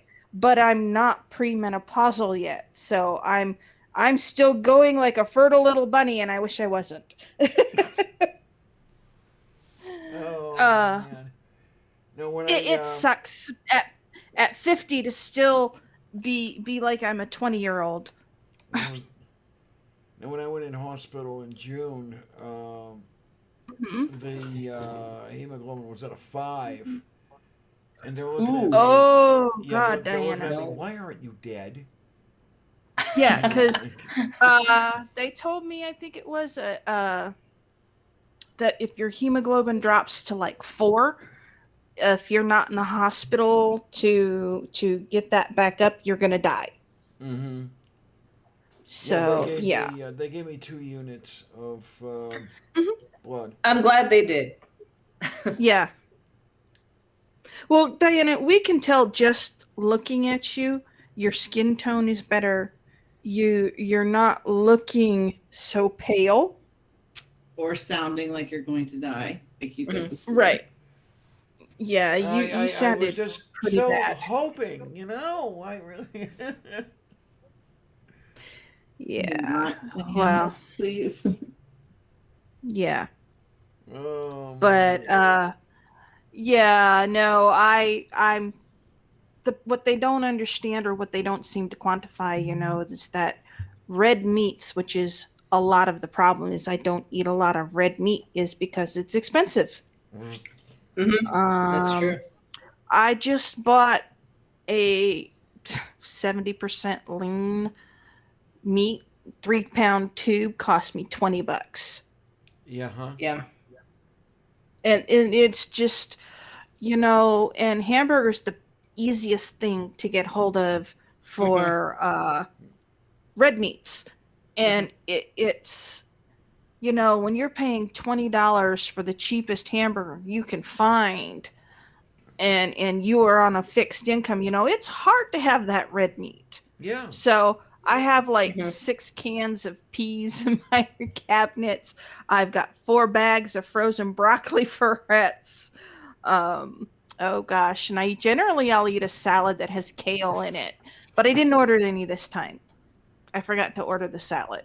But that brings up a good point, though, that like a lot of us are trying to address in the medical system, because the way doctors speak a lot about patients can be very demeaning, and like they Oh. often put blame on patients for not being compliant. Like they'll say non-compliant, but Yeah. there's a doctor on TikTok who's amazing. Love him. He's a gastroenterologist.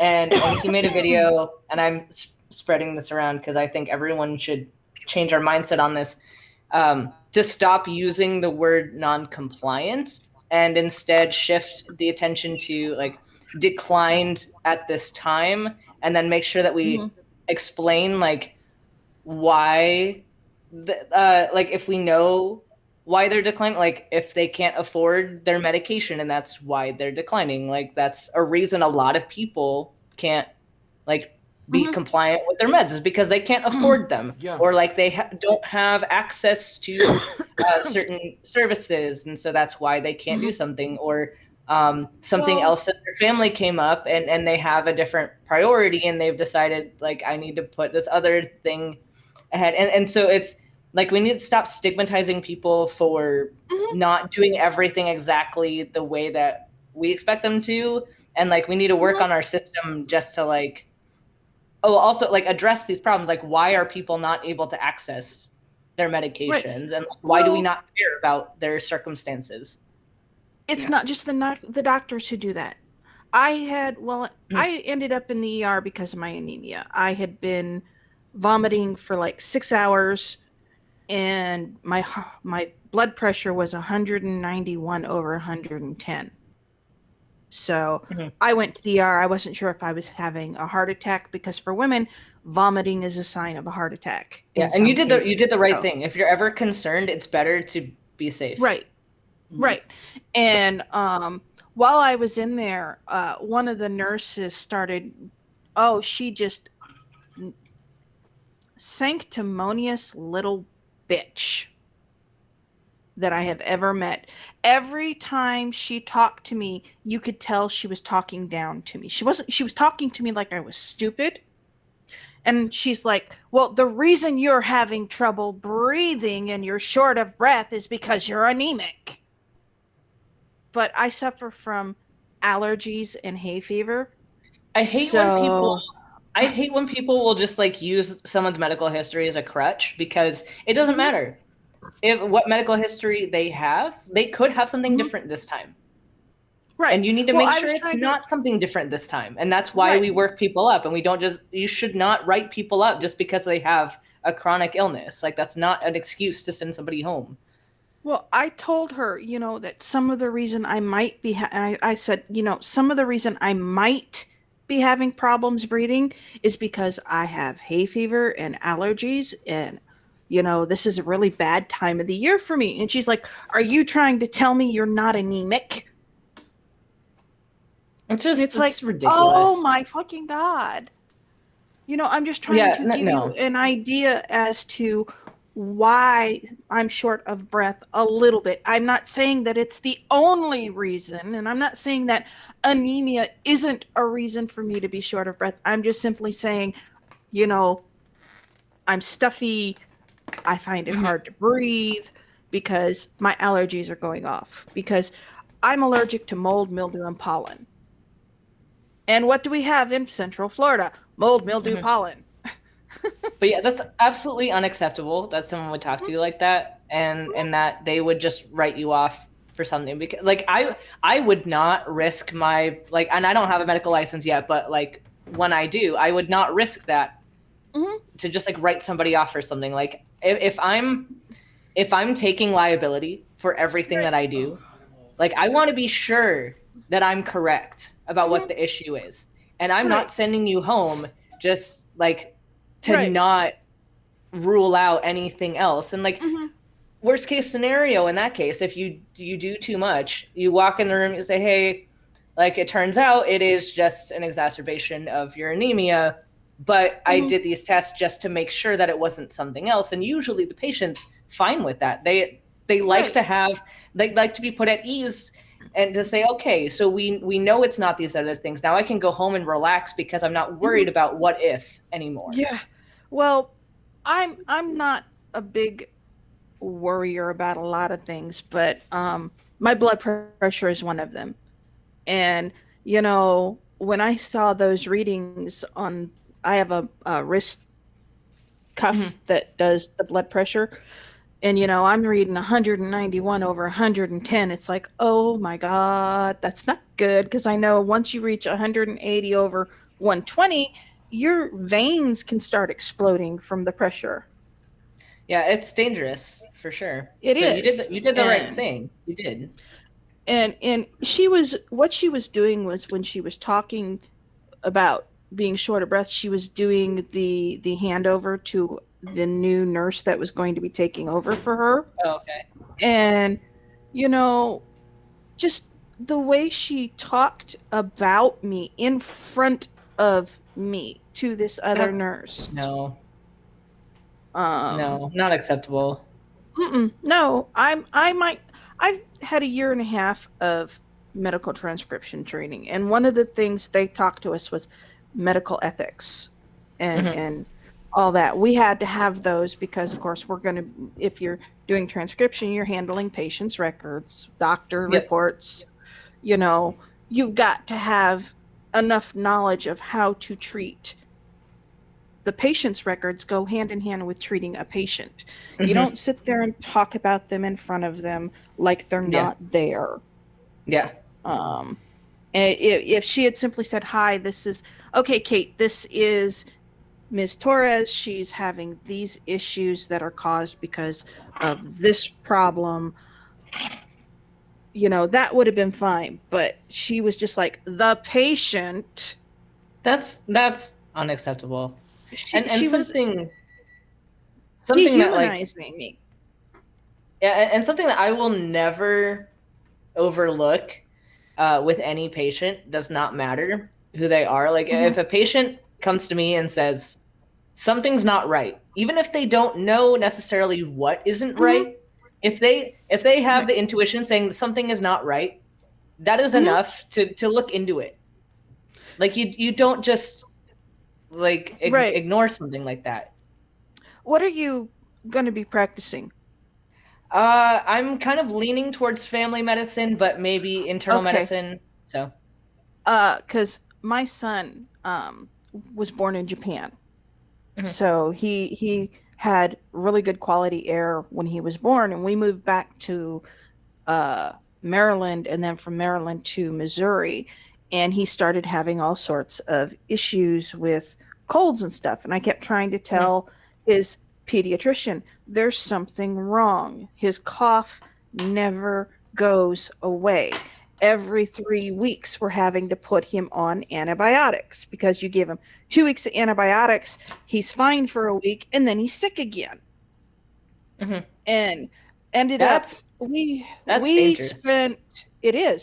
we spent I think I spent almost a year arguing with his pediatrician that something was wrong, and every 3 or 4 weeks we were in the ER, and I finally 'cause got that an sounds- ER. That sounds like didn't- immunodeficiency. No, It wasn't okay. Because No, at the very we- least, even if it's not, like, I would have to rule it out. I would have to look Yeah. into it. well, I finally got to we went to St. Mary's hospital, and the ER doctors there is like, okay, you say this has been going on for this long, and he's got a chronic cough that never goes away. What I want you to do on Monday is you call the doctor's office, you call your pediatrician, and you tell him you want an ear, nose, and throat specialist to look at your son. And if he won't do it, you tell him you're going to sue for malpractice. And if that doesn't get him to do something, you call me That's here ridiculous. at this number, and I will get you in immediately to see an ear, nose, and throat specialist. By the end of that week, I had him into the ear, nose, and throat specialist. They had him scheduled for surgery. Yeah, you should not have had to do that. Do that, Should right. not. Well, the ear, nose, and throat specialist, they took out his adenoids, they took out his tonsils, and they put tubes in his ears. His adenoids were black Okay. with infection.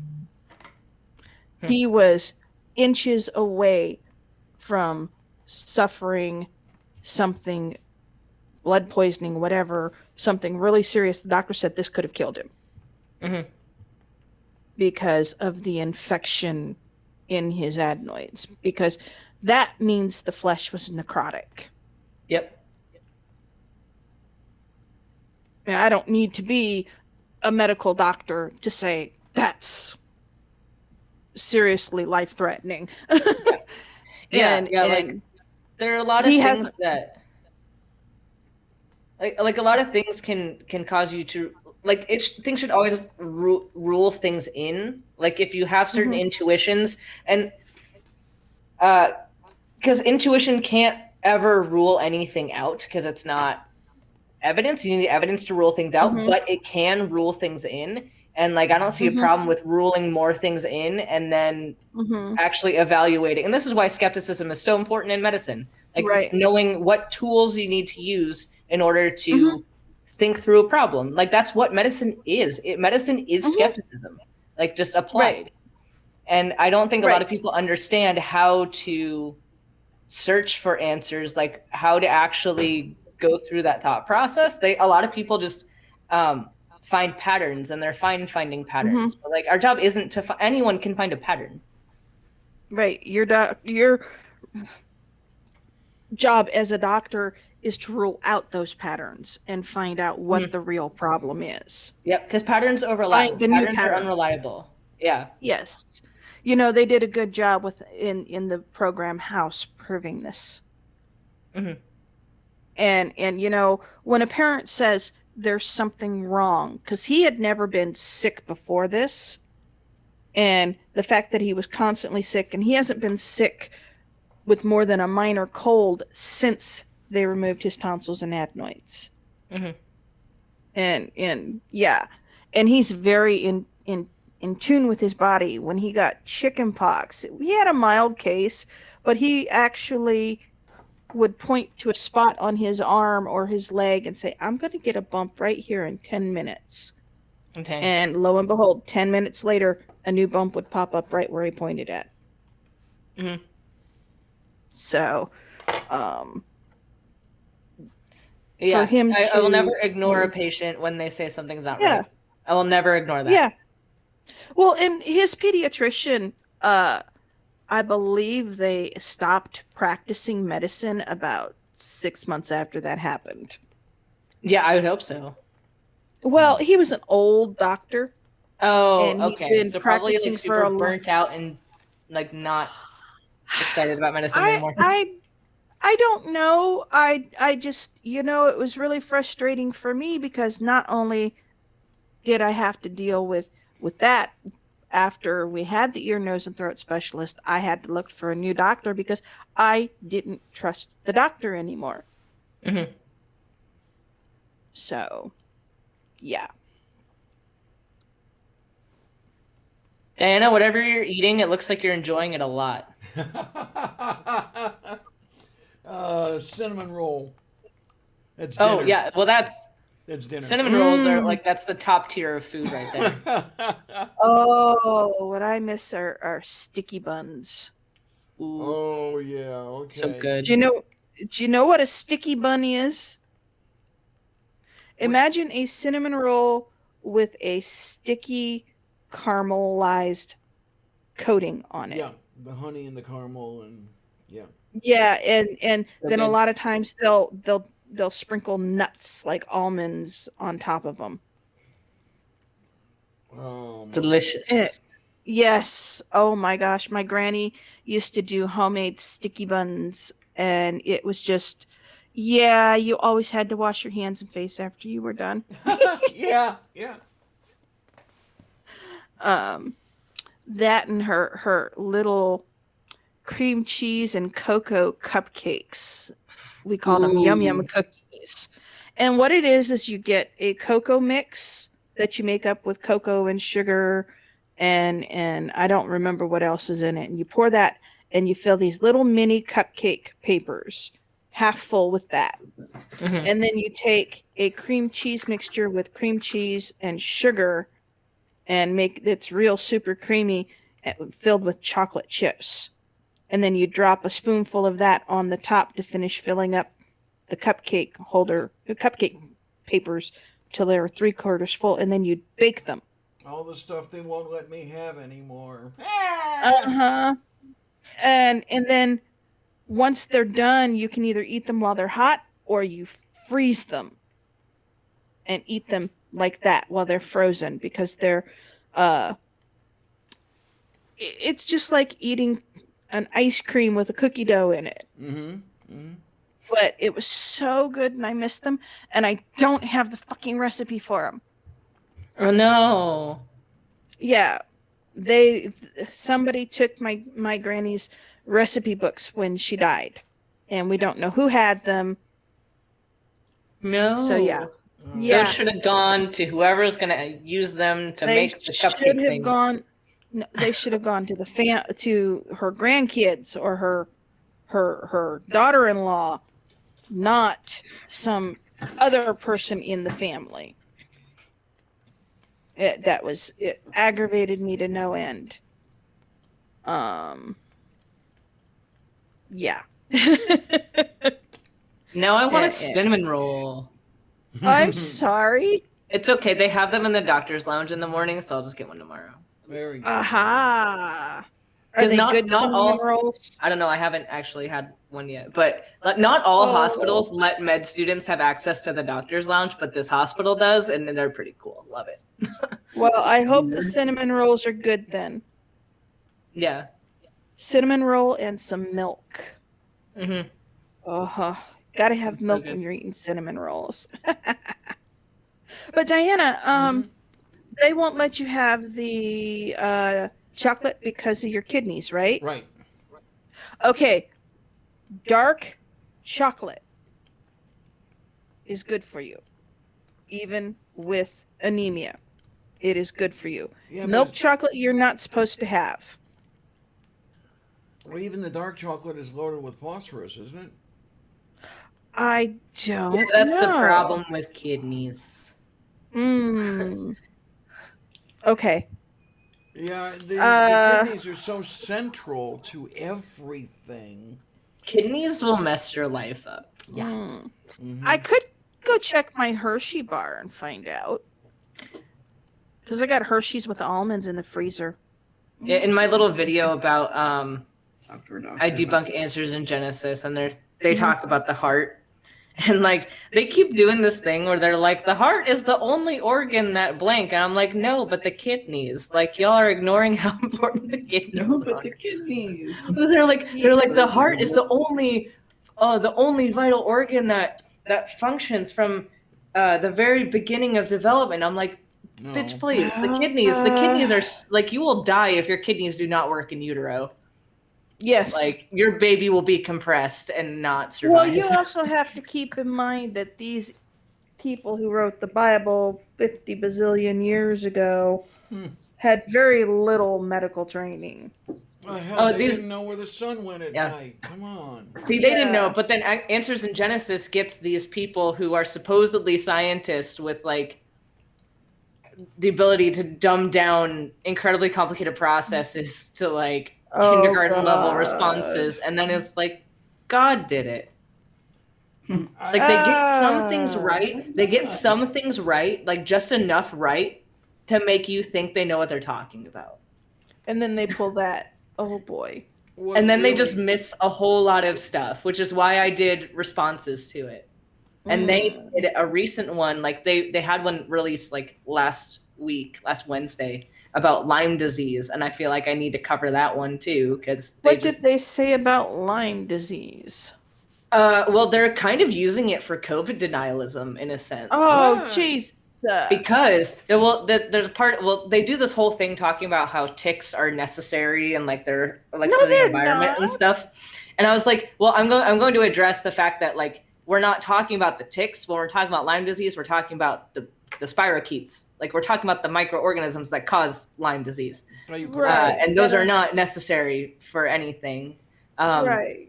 But then That's- they say like they have this really passive aggressive comment in the article that says like, well, the early stages of Lyme disease look a lot like in presentation to COVID, so you might misdiagnose Lyme because we're worried about COVID. I'm like, fuck you. Okay, no.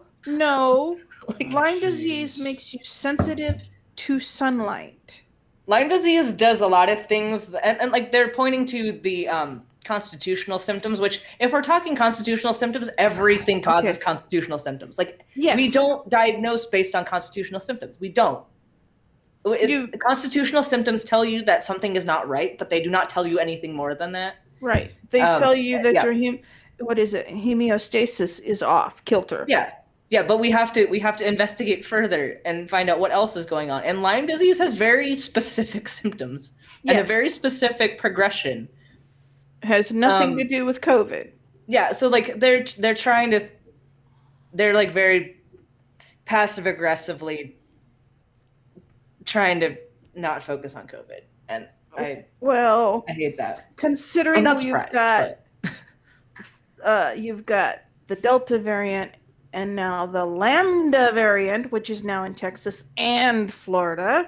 But we should just ignore COVID, because what if it's actually Lyme disease? Yeah, that's what they're saying. Like, how does that make sense? How about we give you the COVID test and we test your titers? Like for your anti-nuclear antibodies. And how about we test to see if you're just stupid or you have a low IQ? Well, what really gets to me are the people with the legitimate PhDs or the fairly legitimate PhDs who betray their credentials. Guys like Lyle and Georgia Purdom and what the fuck is his name? The Claudia Albers, the geologist, Australian. I forget what the hell. It's like, how can you study geology and like be a creationist? I don't get that. Can you study? How can you be a scientist and be a creationist at all? I don't get it. Honestly, I feel uncomfortable when my doctors wear crosses because it's hard for. What the fuck is happening to Diana? Am I the only one seeing that? I'm just seeing her eat cinnamon rolls. Okay, well maybe it's my computer. She was all whoopy. Anyway, I don't know. I just like it feels.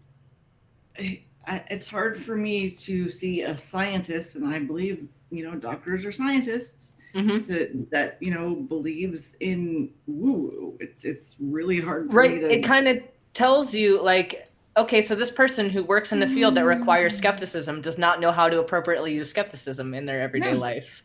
Yeah. And it's like it just tells you that their tools might not be great, and I don't want someone whose tools might not be great. Like, if you're going to build a bridge for me, I hope you're using good tools that work. I had a few years ago, when I was still in Tucson, actually, so it was like 6 years ago, I was having this medical procedure. I was getting done 2-3 times a week, and I had to get put under 4 each time. So I would go into the hospital, and they, give me my IV and set me up. And so I got to know the nurses really well. And there was this one nurse there that was very, very pregnant. And I remember discussing with her, somehow we came upon the topic of the fact that I was an atheist, and she just couldn't understand it. And she kept trying for weeks to, nudge me like, well, you might feel better if you just accepted Jesus into your heart. No. And then I came in one day, and she had fucked off to maternity leave and left me a book about finding Jesus. And I felt that was mine. She was my nurse, not my doctor, but still a medical professional that was clearly not listening when I said I don't believe in whatever. Right. Well, it was, as a Christian, I see where she's coming from, but I also see your point. But I also realized that what she was trying to probably do was make herself feel like at least she attempted to convince you to change your mind. Great commission. Gotta get those commission points. Yeah. Right, exactly. That's and I'm a terrible Christian. I don't try to convince anybody to join the faith. I don't try to force anybody to listen to the Bible. And honestly, I think very skeptically about the stuff written in the Bible. Well, that's the best kind of Christian as far as I'm concerned. So, I'm a terrible Christian, but, you don't have to be a Christian to follow good manners. You don't Right. have to be a Christian to love the people around you. And that's one of the things that it's like, you know, who am I to say that somebody else's faith doesn't go hand in hand with mine? And who am I to decide that atheism is wrong? Everybody's got a free choice. Mm. And if that's the way you feel, then that's fine. That's the way you feel. I'm not going to try to make you change your mind. So, I mean, I understand what you're saying and I agree in principle, but the words, literal words you use, have a lot of problems with them. I mean, because, like, I'm okay with people treating each other in a neighborly fashion, but there's a lot of folks who would say, like, oh, who am I to say that you should be changing how you live your life? Well, I'm fill in religion. You know, there's plenty of people out there who behave like that. mhm. Yeah, no, So I know they do. I don't see Tina doing that to any great extent. Does anybody else? Am I missing something? Well, or but what? my point is that like I can't just live and let live with those people. Well, You no, know, I'm not like- saying you have to, Kate. It sounded like it, but go on. No, I'm simply saying I'm the way I am.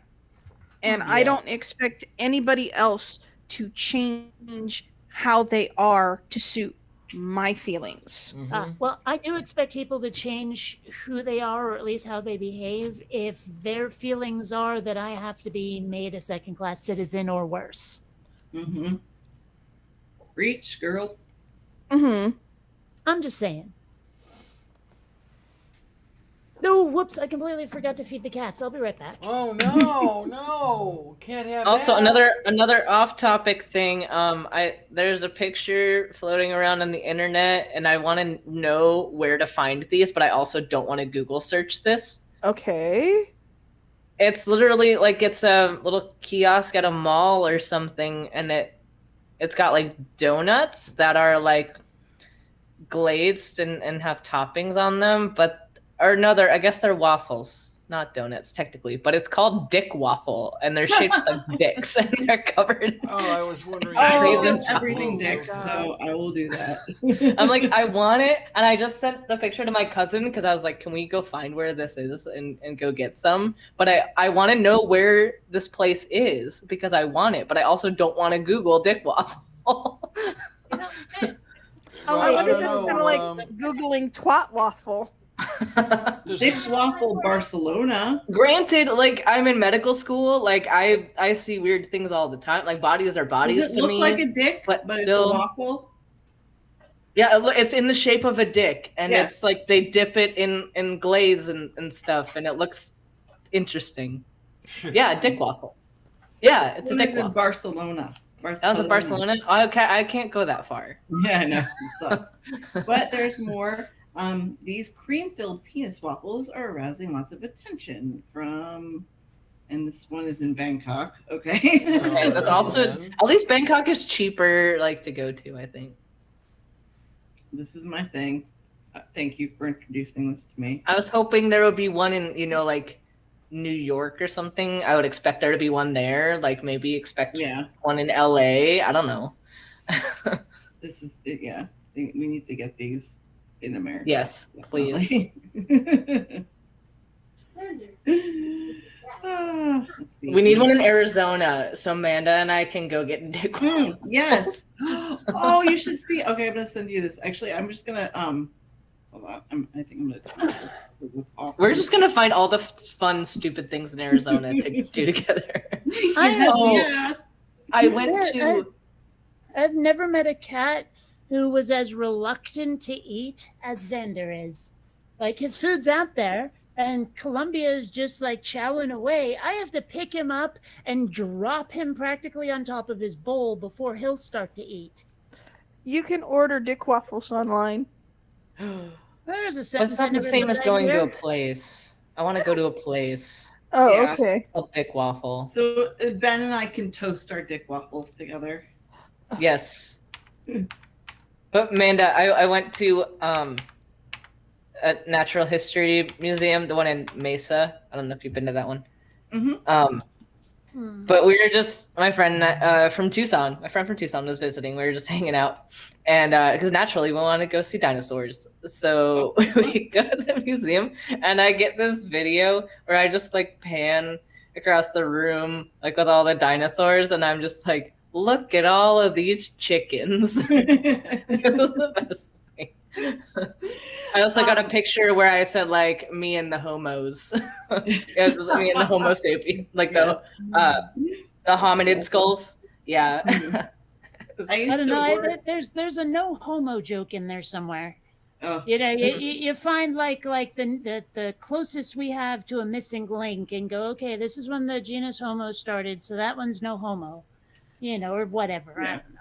You have no idea how much the fucking boys say that shit. Like seriously, teenage Yeah. boys. I'm commenting like, on your Twitter post. I honestly thought that had gone out of fashion like yonks ago. they hug each other and will go, "Oh no, homo," and it's like, seriously, guys.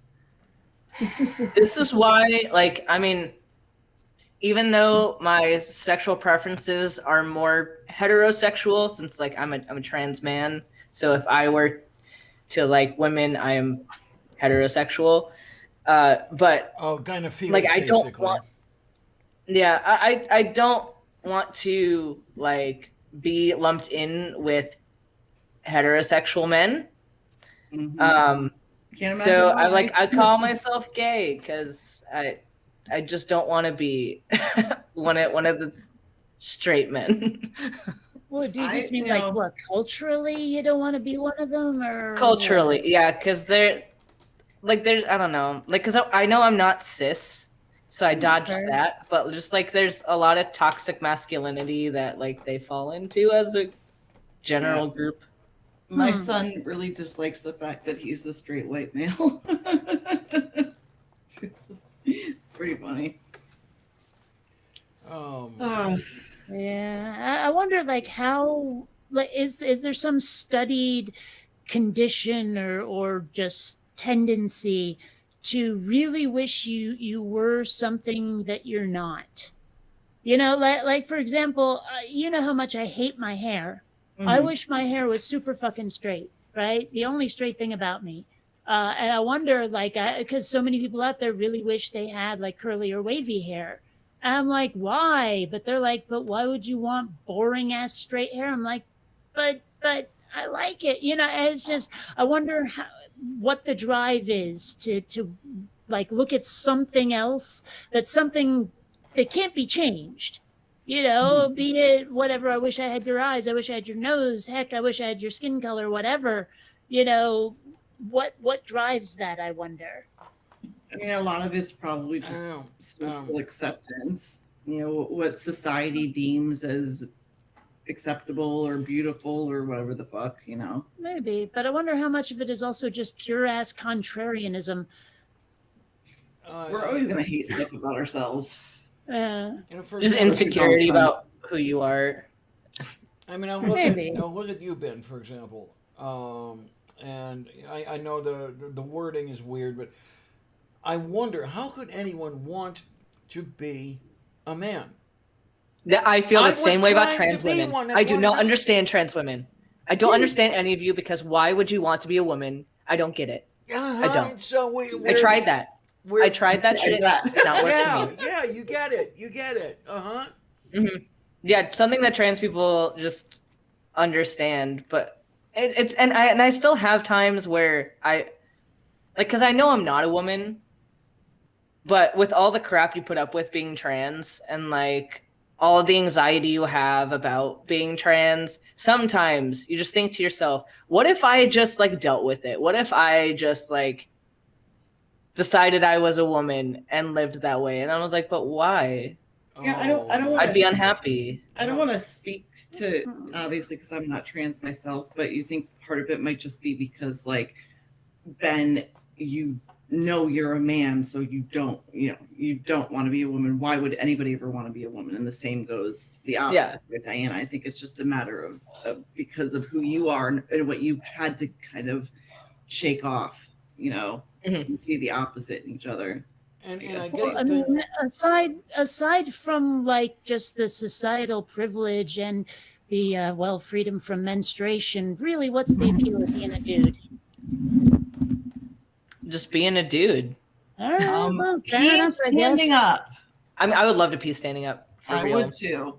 They have those like I can pee whizzies or standing whatever. up. It's just really messy. Well, I have an STP. I use an STP, but mine is also, I have a very expensive one that is anatomically correct because it's my prosthetic. And it feels like part of me. Like it feels like not biologically feels like I obviously can't feel with it, but like if I'm not wearing it, it feels wrong.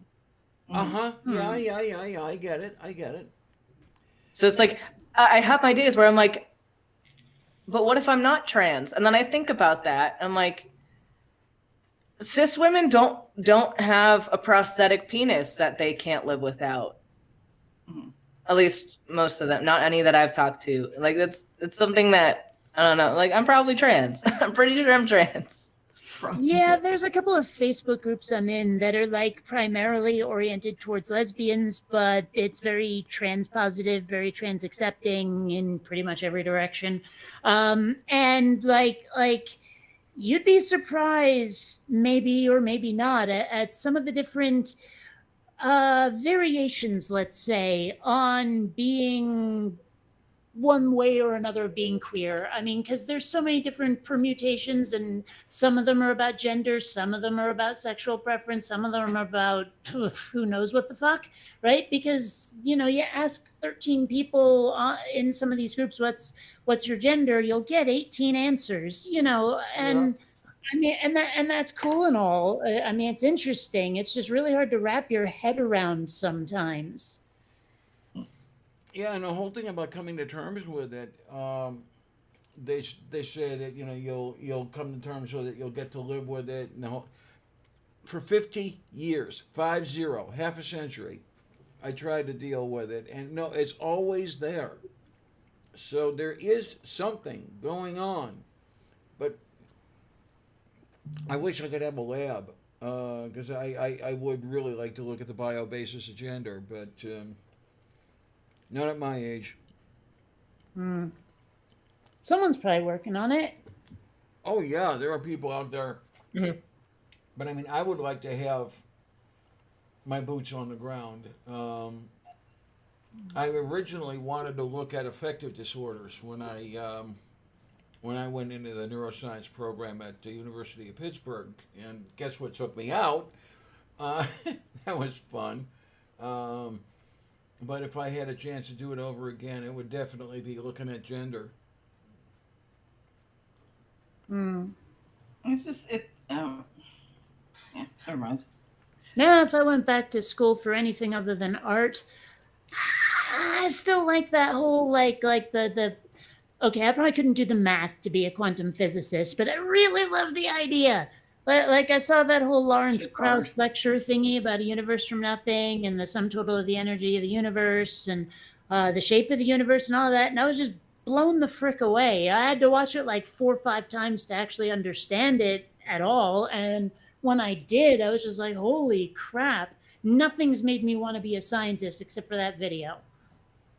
Really, all your interest in sci-fi that you've never thought about going into science? Because I liked the adventure. I liked space opera more than hard sci-fi. It's like if someone put Star Wars and Star Trek in front of me and said, one of these gotta go, I'm taking the Star Wars because I likes me an X-Wing, I does.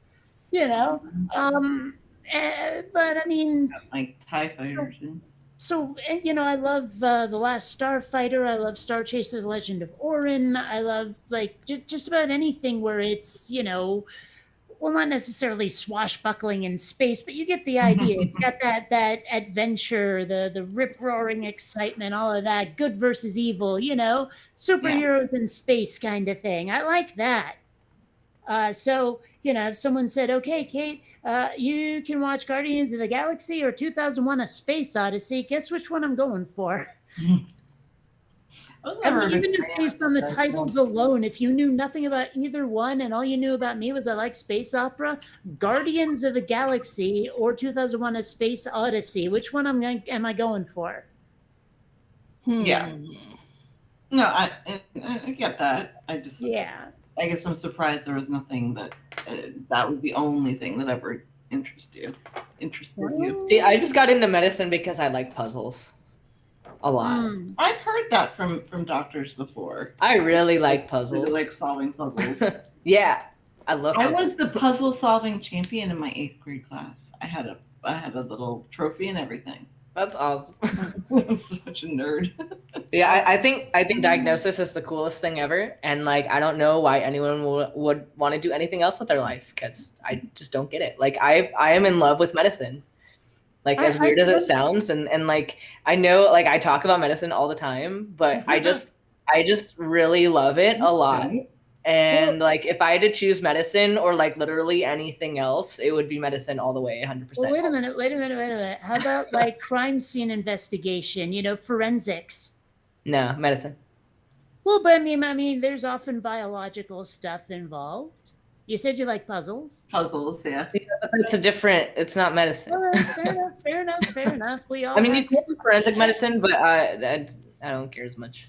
mean, I was also can't- scarred by forensic medicine too much. Yeah, I I like can't the- imagine why anybody would want to do anything other than what I do, which Yeah. is, well, tell stories. I mean, there is nothing, like, reality is just a crutch for people who can't handle fiction. Speaking of animators, Yeah. Yes, dear. I met Non-Stamped. Did I tell you that? Yeah. Non-stamp collector? Mm-hmm. Yeah, I actually, and actually, you might have mentioned it before because I remember very Oh. recently mentioning that he gave me my start, kinda. He gave me my second 500 subscribers. Oh, did he? Hmm. Yeah, he shouted me out. I was like sitting there at 500 subscribers. He liked my video, shouted me out. Next thing I know, I'm at like 1,000 overnight, and that really everything started to snowball from there. That's very cool. Yeah, he's Yeah. we just talked a couple times in DM, but he's a nice guy. I just thought because the animators. I'm collecting my animator friends. Right. All right, I'm gonna head off. I'm starting to get sleepy. I've been up since like 4 o'clock this morning, and I'm starting to doze off. So Oh my, that's I will low. see you all later. Yes, I'll see you all later. I'll see you on Sunday. Well, take Have care, fun. honey. You be good. Yeah. You too. You all have a good night.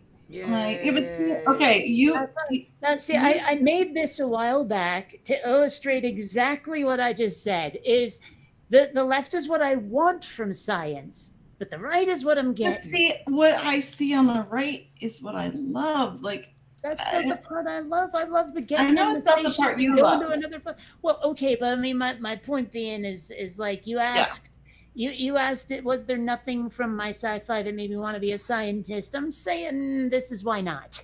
yeah, and I totally get that. But and I know it sounds weird, but I look at those equations and I feel something. I get excited by math. I'm Yeah, see, those I There's, have a there's a word folder, for like that. huge, massive amounts of just reference art for my sci-fi animation stuff.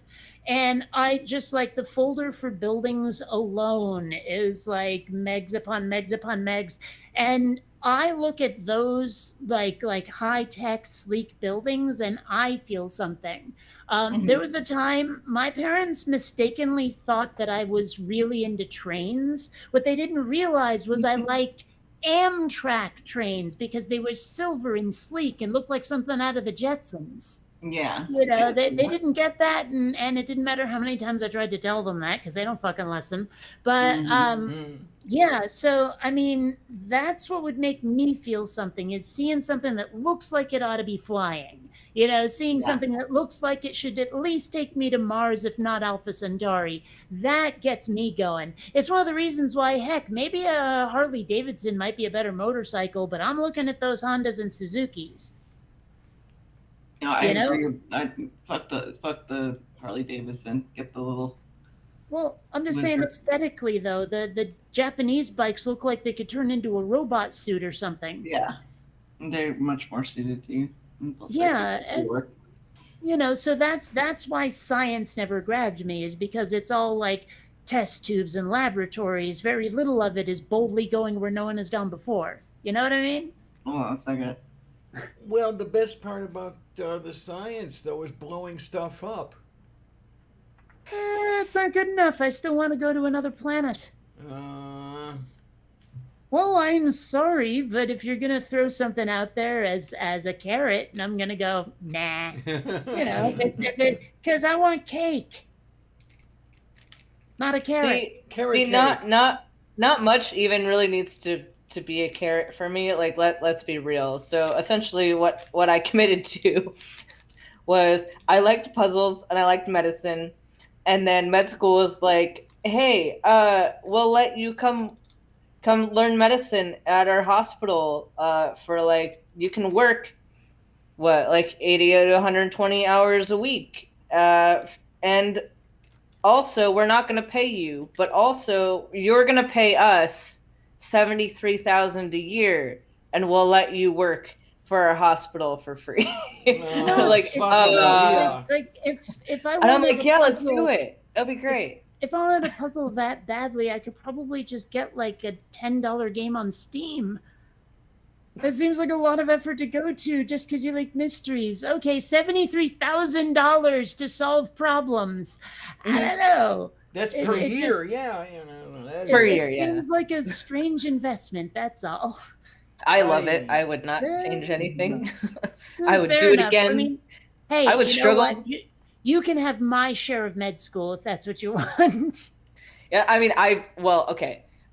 If I had to go back and redo my first 2 years of medical school, I would do it. But holy crap, that was like 2 of the hardest years of my life, and I would not actually go back and do it. But if I had to still become a doctor, I would do it.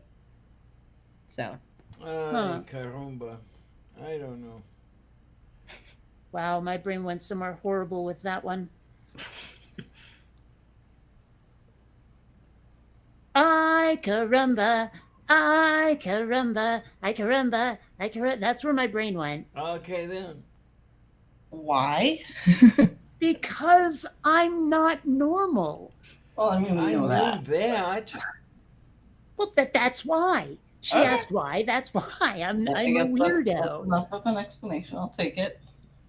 You know, it's just like seriously, I don't know. Like, I wish I knew what it was like in other people's heads, because I suspect it's a lot more serene than what's going on in mine constantly. Tell you your brain sounds like fun though. Like it really does. Get It in, does, get in but here for a day. it and also see if gets you me say in that trouble a again. lot. Like if I say what goes through it, I get a lot of people not liking me anymore. I have yeah. So, Yes. A bunch of shit. So What you I got have to- over there that I don't know to see? What is that? I don't know, Oh, you like got the beakers and stuff shit. and the things. Yeah. Yeah, she was okay. mentioning test tubes where I don't have my I have one of those things, the test tube holders, but it's actually got stuff in it right now and I can't move it. But I One of my friends in undergrad and I, we had a YouTube channel back in the day when it was only a few years ago, where we talked about science shit, and we had a video where we destroyed a laptop computer with thermite, and that was a fun time. Oh! Jeez. I think it's still on YouTube. It might still be on YouTube. I don't know. Yeah, I like We- the we ended up- nitrogen. That's Yeah, my we ended favorite up thing not fucking about it. being. We ended up not really continuing with that channel. We're over 1,000 subs, but we ended up not continuing a lot because we had this one guy was like harassing us like to no end, and we're like, it's not worth it anymore. Like, cause my friend who I started they started the channel. They're non-binary, and just recently came out, so I'm sure they don't want a lot of the public to be seeing those old videos anyway. And then I've transitioned since then. So, but still, like, I mean, it was a fun time. It was just all nerdy science content. And we debunked some flat earth stuff, and it was great. You know, So- it's funny. Like I mentioned earlier, I'd been binge watching The Big Bang Theory again, and there is a segment in one like early episode, like pre Amy Farrah Fowler episode, that really hasn't aged very well because it has like mostly Raj, but the rest of them as well, kind of salivating over, well, at the time, Ellen Page. And so watching it now, I'm like, okay, I know you guys didn't know, but but in a vacuum, this sounds horrible. Yeah. There's a lot. Man. No, I love the science nerdy channels. It's unfortunate that why was somebody harassing you guys just because? It was very sexist harassment. Because it was some guy from Australia who was a flat earther. And so, of course, the only way he felt he could get to us was through like inappropriate comments. And this friend who was presenting masculine at the time, and then I was presenting feminine at the time, this person kept saying that the only reason I was on the channel was because we were having sex. Hey. Well, Wow. That's nice. And it just, yeah, we're just like, not really worth it. So, By the way, I wasn't gonna bring it up, but it's sort of come up. I can start to hear a difference in your voice compared to Me the first too. time I met you. But yeah, like, the first time it sounds like I have a cold. Okay, fair enough. I don't know. It's just it's very different. I mean, I wasn't gonna say it, but Love you it. start talking about how people present, and I figure, hey, why not? Yeah, no, I appreciate it. I'm officially 1 month on HRT okay, as of then. yesterday. So Okay.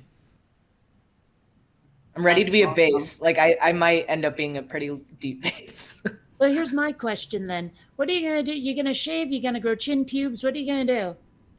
We'll see what hair comes. It's different for everybody. So I would like facial hair, but I don't know how much I'm even going to be able to grow. Just promise me no porn stash, all right? No porn stash. All Angel right. says he grows right here and like 3 little whiskers right here, but he got really like he didn't shave all summer. So they were right before he did finally shave before he went to school, but they were like this fucking long, but all like streaked up. It was awful. Kids. Yeah, if it all can grow nicely together, like we'll keep it. But like if it ends up being weird and like then I'll just get rid of You gotta it. give it time too, though. Like when it first Yeah, it takes a couple years, I think, for hair to start with HRT. So You know, it's funny. Like now I'm trying to picture it, and I kind of a little bit can you with like some gigantic Scotsman beard, like Mel be cool. Gibson's friend in Braveheart. yeah, I hear like other body hair starts growing faster, but I already before transition had a lot of leg hair. I still have a lot of leg hair, so like I don't know. We'll see if that gets any worse. But and then other areas that also grow hair apparently grow pretty quickly. But your face is like the last place to come in. Well, good. I'm so happy for you. And Kate's right. There is a little bit of a difference, I notice as well. Yay, puberty voice. I I tried to sing the other day, and it was like anything up to like where my old like middle upper range was gone. All it just cracks. So Hey, so my range has gone. work in progress. Yeah, which I knew it was going to happen. Like when your voice are changing at first, your range doesn't move a whole lot, but it just shrinks. Mhm. And Yeah. then eventually over time you start like it starts shifting downward. But Mhm. yeah, but at least like changes are happening. So I miss Okay. singing. I sang contrabass. I sang in a few choirs years ago. I would love to sing in that range. and I Contrabass, huh? still 'Cause do. I used to sing Sandinista alto. Okay, know what- then. Contra, Sandinista. Never mind. Oh my gosh, you people are. I don't even know what fucking contrabass is. So, and I knew what you were saying was a pun. It's really deep. Contrabass. It's Yeah. really deep. Really Okay. deep bass. Well, I need to get going because I have I'm doing the goddamn podcast tonight. So Yeah. Fun. you guys have fun. It's at 10. if I you should can- probably go to because I gotta study things because I still have exams. So Oh boy. Well, if anybody's around, it's between 10 and 1. It's called the Gondeb podcast. 10 and 1. It starts in a half an hour till 1. It's for 3 hours, so it would be till 10 your time, I guess. So you're talking Eastern when you say 10 to 1, yeah. Yeah, let me I'll find the So that But would I be could definitely 7 listen my in on that. time, which, yes, would be a half hour. Okay, check. Gotcha. Math successfully done despite a fair amount of marijuana. I'll put the link in the chat for you guys. And if I sound a little weirder than usual today, that's why. That's okay. Okay. You know how stoned I usually. I'm just actually not stoned today for once, so. You know, I really need to rewatch Blazing Saddles because I'll better understand that scene where they're smoking weed. Angel was just talking about that last night. He brought up the scene where they punched the horse in the face. Oh, yeah. Anyway, you ladies and Ben have a lovely night. And The ladies and Ben. Well, Ben, I'm I used thought to Ben was saying goodbye taking to off the ladies. anyway, so. Yeah, I need to take off Oh, too. that's true. So I'll see you guys later. Take Have care. fun. bye everyone. Night. And then there were two. Yeah. Bum, bum, bum. Anyway, the thing where I left before my parents found some way to contact me through email was just. Ay, caramba. I don't I should have just deleted it, but I decided to take the opportunity to tell them off again. Oh my, so this is going to be really interesting, huh? Well, the thing is that they always try to put everything on me. Okay, one of the passive aggressive pieces of bullshit in there was like, oh, well, we look forward to hearing from you if you change your mind on not communicating. And I was like, no responsibility taken whatsoever. None. It's always me. The only person allowed to be a bad guy in any situation is me. The only person who had anything to do with anything was me. Nobody inspired anything unless my actions inspired them to view me in a negative way. But they've never inspired an action ever. That kind of is it's like they bear no responsibility for creating a situation in which, a certain result could happen. No. And basically I said, look, I can't trust you to keep your word. You say you'll change whatever behavior it is that's causing me a shit ton of stress.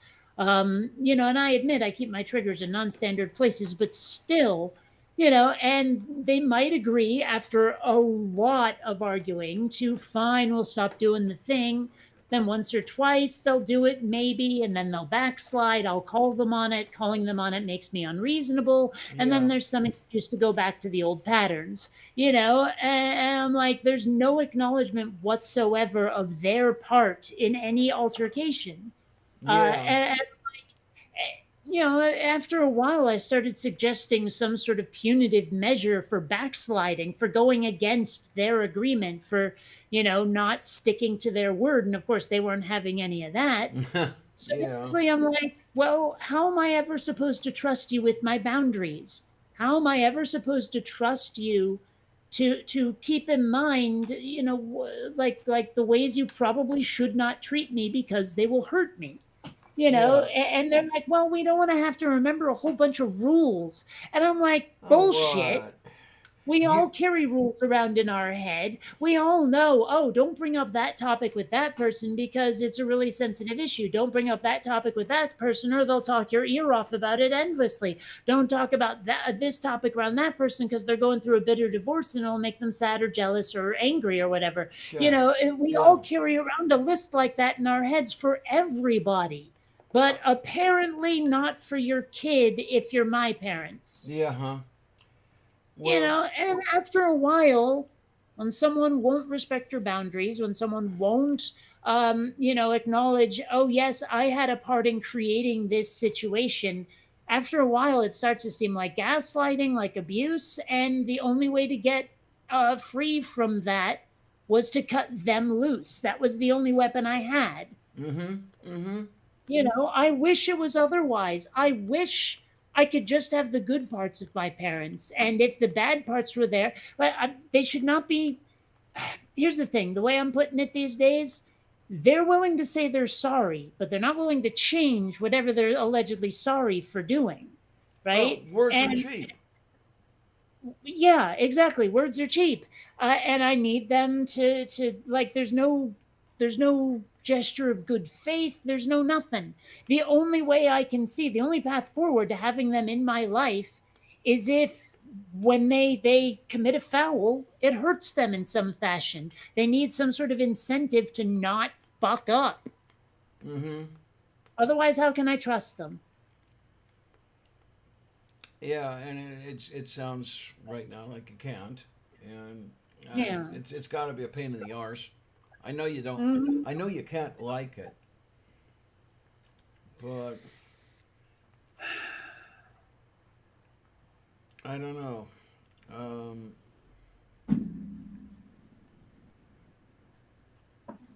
Sometimes they sound almost like the kind of people who think there should be no boundaries, at least as far as they're concerned. I don't know if that's Yeah, the case. kind of. Well, I mean, to them, it seems like boundaries are giant burdens. Like, okay, this is going to sound really stupid, but I don't know. hell, give me a check. Tell me if I'm the asshole here, Okay. right? Okay. I'm visiting my parents in Vermont, and I am like, we were gonna go somewhere. I forget where, but I've been raring to go for ages. Now, you know me, I'm a very punctual person. If I'm not gonna be on time for something, I will fucking let you know because I don't want to leave people hanging. Uh huh. The problem is, I expect the same courtesy, whereas my parents have always taken a sort of la di da approach to schedules. You know, I'm the type who likes to get somewhere early, even if it means I'm going to be waiting there longer, because it means that I won't miss my appointment, won't miss my flight, won't inconvenience other people, etc., etc. It's why I'm glad I have a Kindle, right? I have a whole library at my fingertips for when I'm going to be waiting for other people because I'm being goddamn courteous, Yeah. right?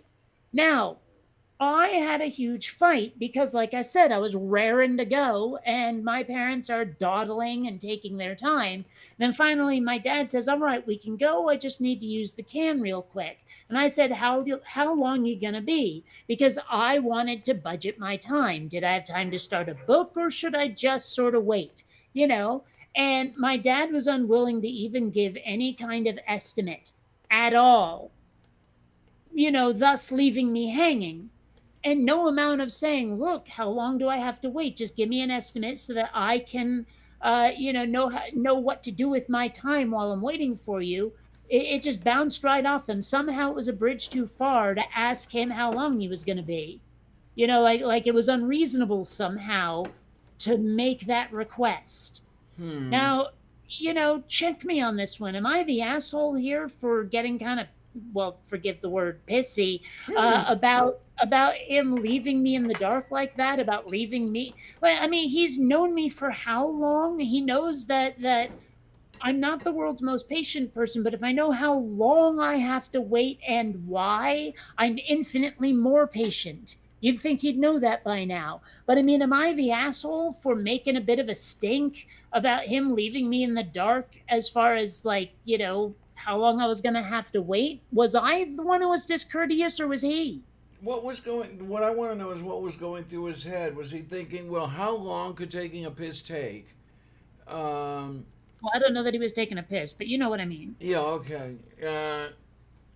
Okay, well, that does make a bit of a difference then. I mean, if it was possible that he could be there for 20 minutes, then yeah, you might want to know how long he's going to take. Yeah, exactly. But I don't know how long it is, so I have to ask. And he wouldn't even guess. And I mean, if I was on my way to the can and I was keeping people waiting, I'd at least tell them, "I got a big one here. Sorry guys, it'll be a while." I mean, that's gross and all, but it's courteous to tell people, and inherent in what I said was also an apology. Was, "Sorry guys, I don't mean to hold you up." It's just basic human politeness as far as I'm concerned. But for some reason, for my father, it was unreasonable. Now, here's what I think was going on, just based on long experience with both my parents. is, again, I was saying they can't hold to their agreements. They can't stick to the commitments that they've made, right? They refuse. They inevitably slide back into old ways. I think that his refusal to tell me how long he was going to be was because he didn't want to be held to account if it went longer than he expected. He wanted an out. So if he didn't say how long it was going to be, then he couldn't be blamed if it took a really long time because he never committed to how long it was going to be. Now, that may still seem a little unreasonable because let's face it, it's a bodily function. But when you consider that this is the pattern of my parents being inconsiderate with other people's time, Oh, after a okay. while you start to think he's refusing to commit to an amount of time because, like every other time they've refused to commit to a certain amount of time, it means that they don't want to be held to account if they fuck up. So much of their like dealings with me seem to be them trying to escape any possibility of blame if they don't hold up their end. Okay. And if that's the case, then yeah, they've got a little bit of a problem going on there. Now, I am guessing as to their mindset. Right. I Understood. admit Understood. that, but it's also based on long ass experience. And I mean, like, I could go over the data for ages, different instances, et cetera, et cetera. I'm sure people don't really want to hear it very much, but the point is that they're not very reliable people.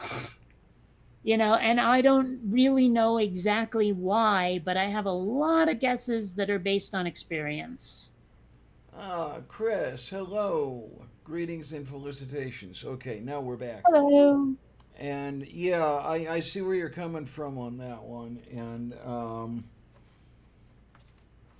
the only thing I can think of is this is a case of working together and each of you letting the other know where you are and what you're doing and holding to what you say you're going to do. And the way you're describing it, I don't see that that's going to happen.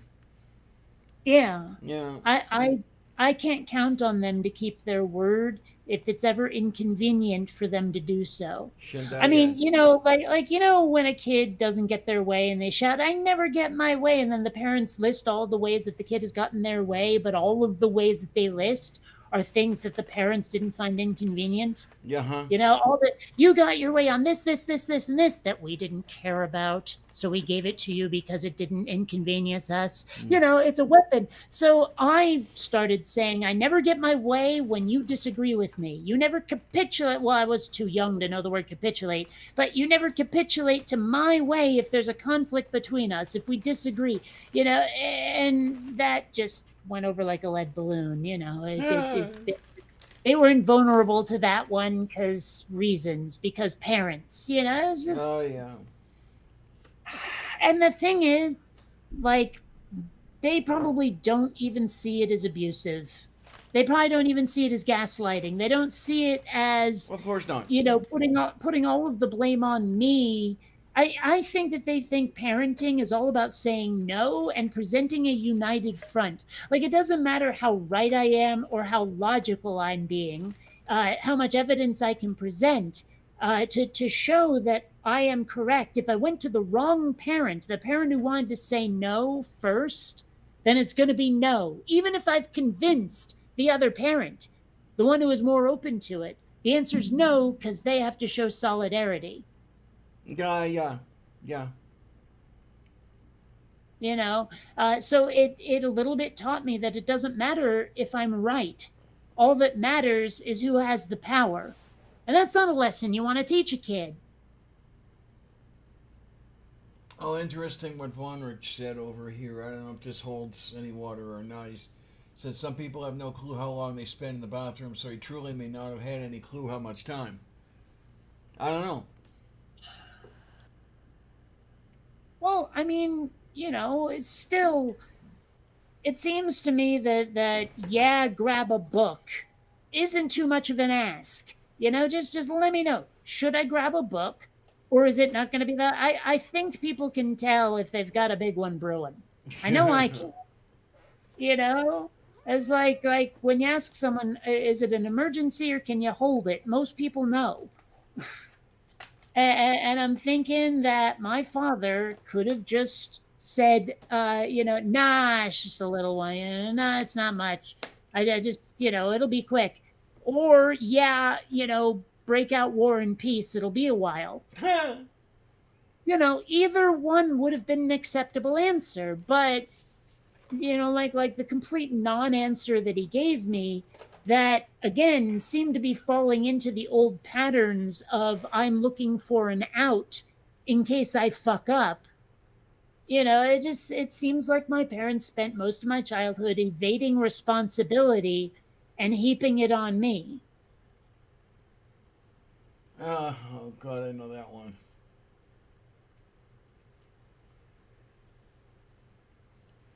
Well, everybody, look at the buttons on the backs of the seats in front of you and press 1 for yes and 2 for no. No, Well, I mean, the problem is that could be a reference to so many various things. huh?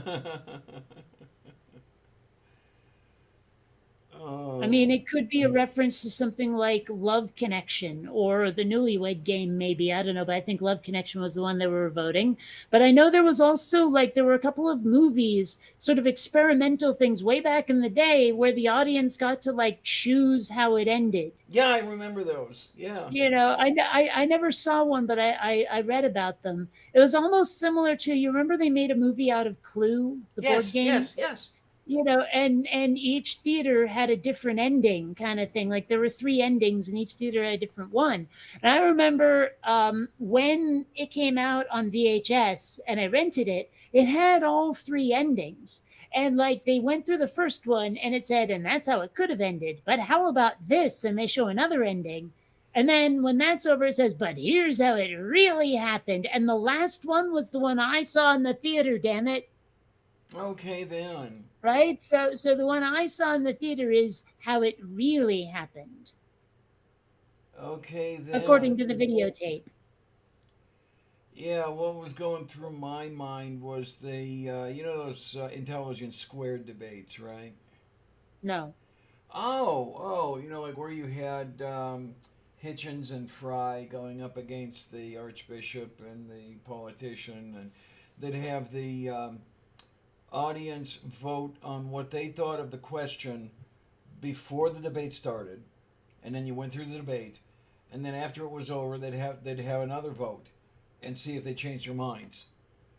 Yeah. So I guess they would have to be strict yes/no questions then. Was there an option for maybe or I don't know? Or... Yeah, there was. There was Okay. either an agree, disagree, or not sure. Yeah. Because I mean, there's a lot of debated questions where there's so much nuance that a yes or no is just simply an impossible answer. Oh, You cannot have a absolutely. binary. That I mean, not to bring up he who should not be fucking named, but when I was talking to Steve McRae, yeah, I'm just saying that came up a lot. Oh, Steve's an interesting character. And I don't know. I'm probably all full of shit, but just the impression I get is it almost feels like he's got a crush on me. And Well, that's the way I felt about G-Man, but I also suspect he was also doing a little coattail riding because at the time my star was a little more in ascendance, and I think he was trying to hitch himself to my wagon, and I was having none of it. So there's that. I don't know. But I think Steve McRae is just sort of power hungry. Like he think well, maybe not even so much power hungry as reputation hungry. I think he has a superiority complex about him. Okay, yeah. I can see where you're coming from. I think he likes being Mr. Ivory Tower. Oh yeah. You know, I've every time I picture like a parody or satire or roast of him in picture form, I picture him in like, you know, the mortarboard and the robes in one of those high back chairs that's like leather, red leather with wood, and you know the ones where it's got the weird sort of square pattern that you get because there's this weird button looking thing every couple of spaces. You know what I'm talking about? I One of think those big, so. like a wingback chair or something. I don't know, Yeah. one of those in a library, and he's got like brandy and maybe a pipe, you know, like a brandy and one of those little sniftery thingies that you hold between your ring and middle finger, and you know, and a pipe, and he's like, you know, talking in a sort of a feigned British accent kind of thing. I just every time I picture a satire or parody of him, I picture that where it's like pure affect. You know, he's never read any of those books. Hell, the whole thing's probably a green screen image. You know, even the chair. He's sitting on a stool, and not the stool we know and loathe. Uh, Although that would be an interesting portrait. yeah, absolutely. Not that I'd pay money for it. I'd be scared of how much stool wasn't wearing. Oh, Stool is unique. No, he's unique.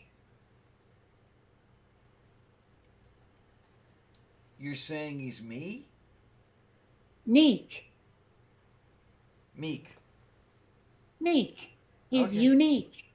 Not me, Neek, unique. Yes, okay. There you go. Shaderi.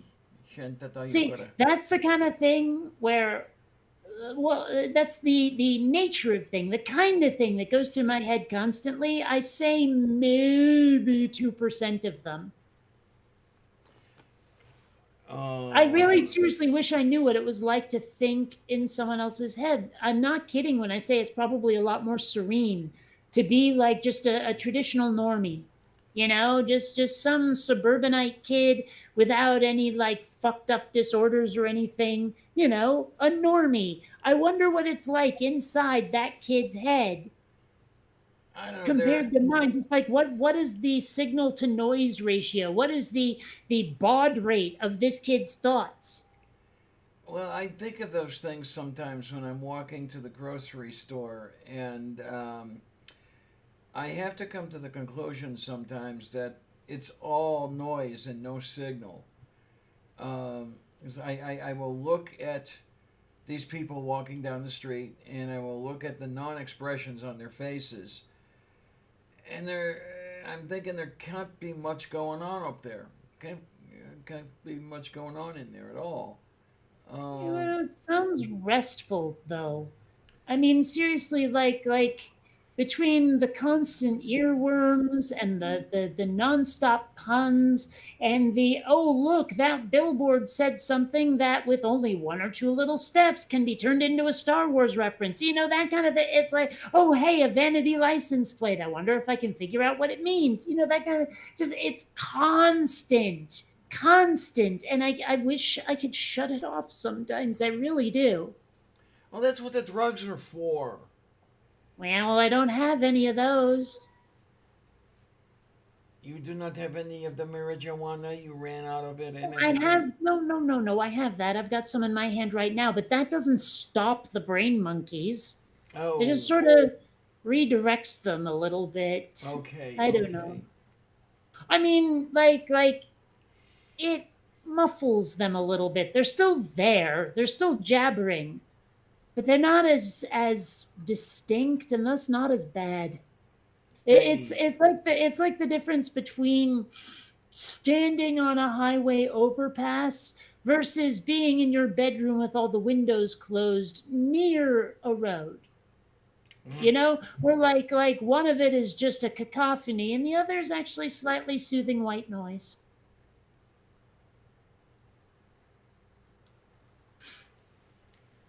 But okay, nobody ever has any green noise. I know there's pink noise, but no green, no blue.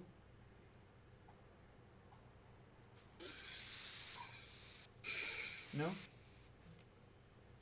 No. I wonder what pink. I wonder what blue noise would be like. Anyway, Hey, I know what blue noise would be like. I've heard the blues. Da-na-na-na-na, da-da, da-da-da-na-na-na. Blue noise, you know? that is too into. Yes. Oh my. A little bit of John Belushi and Dan Aykroyd. Yeah. Although, actually, what went through my head more than anything else was Bad to the Bone, Oh, moo, moo, moo, moo, moo, moo, moo, moo. which it's weird because I don't really think of it as a blues song. I usually think of it as a biker song, but viewed at outside of any cultural baggage, it does sound like a blues song. Oh my. I mean, just the guitar at least sounds very bluesy. But I don't know how I would classify it if I really stopped to. Anyway, well, what the hell? I'll just say oldies. Okay. But also, and I'm well aware you haven't seen this movie, but there was a scene in Adventures in Babysitting where the kids sort of found themselves in a blues club, and one of the dudes on stage said, "Nobody leaves this place without singing the blues." And so the kids have to get up on the stage and sing blues before they're allowed to leave the club. And the way the guy played the guitar as they were singing it is very similar to Bad to the Bone. But it's very clear that what they're playing is more like the blues than Bad to the Bone ever gets. Okay, then. Yes. Yeah. Also, like, I don't know what the difference is, besides the word rhythm, between blues and rhythm and blues, because the Blues Brothers called themselves Rhythm and Blues, and they didn't sound a lot like the what I would associate with the blues, which is more like that one fella, I wish I could remember his name, it was like Joe Crocker, whatever, who was outside the restaurant where Aretha Franklin was working. Oh yeah, Right? yeah. Now the thing he was singing to me sounds like the blues, whereas the Blues Brothers are singing something that doesn't sound like that and has that extra word rhythm in it, and I just don't know what the difference is. Whatever you feel like calling it that day. I think that's what the difference is. Maybe. I don't know. It was kind of like that conversation we were having about bebop and doo-wop. Like, I don't, still to this day, I don't really know which one to call what. Like, if you played a song for me and it was definitely one of those two, I'm not necessarily sure I could classify it. Like, No. just upon hearing it, I'm not sure I could. Oh, moo. Yeah, see, Chris there gets it. Chris knows the scene I'm talking about. Ah, yeah. Gusta Bellici. Yep. Man, Elizabeth Shue's pretty cool.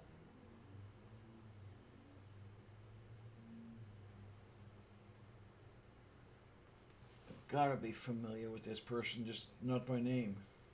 You ever see The Karate Kid? Yeah. She was the female love interest. Ah, moo. Yeah, she was also in Adventures in Babysitting, obviously. She was Chris, the babysitter. Yeah, I'm not sure they ever say if Chris is short for something. Christine, whatever, I don't know. Chrysanthemum, I don't know. They never say. Oh, moo. Yeah. Oh, I just don't know. Yeah. I don't Well- know nothing. It's funny because, like, Adventures in Babysitting is one of those movies that's a lot of fun, but it was made in, like, the late 80s, like 89, 87, something like that. And so there were some things that were permissible, in fact, normal in the movie that are kind of cringe now. Like, there's a little bit of homophobia at the front of the movie there at the beginning. Like one of the kids that gets babysat is teasing his younger sister, who is really into Thor, the superhero, not the god, the Marvel superhero. She really loves Thor. And so he teases her by saying Thor is a homo. right? And they argue about it, right? She's like, "Take it back, Brad. You take that back. What you said about Thor, like that." Watching it now, I'm like, a little not as tolerant as perhaps you ought to be. The only way this is okay at all is if I consider the time and think of it as a historical document rather than an expression of what is or is not okay. It was one of those things. You know what I'm getting at? Whoa. Yeah. Like it's only acceptable through the lens of history. Looking at it now, it's cringe. Oh my. A lot of people won't even accept that much. A lot of people will say that you can't just look through the lens of history. That it was bad. It's bad now, so it was bad then. And I mean, sure, it was bad then, but if that doesn't mean you can't empathize with the people from them when you're watching it to try to understand the appeal. Mm-hmm.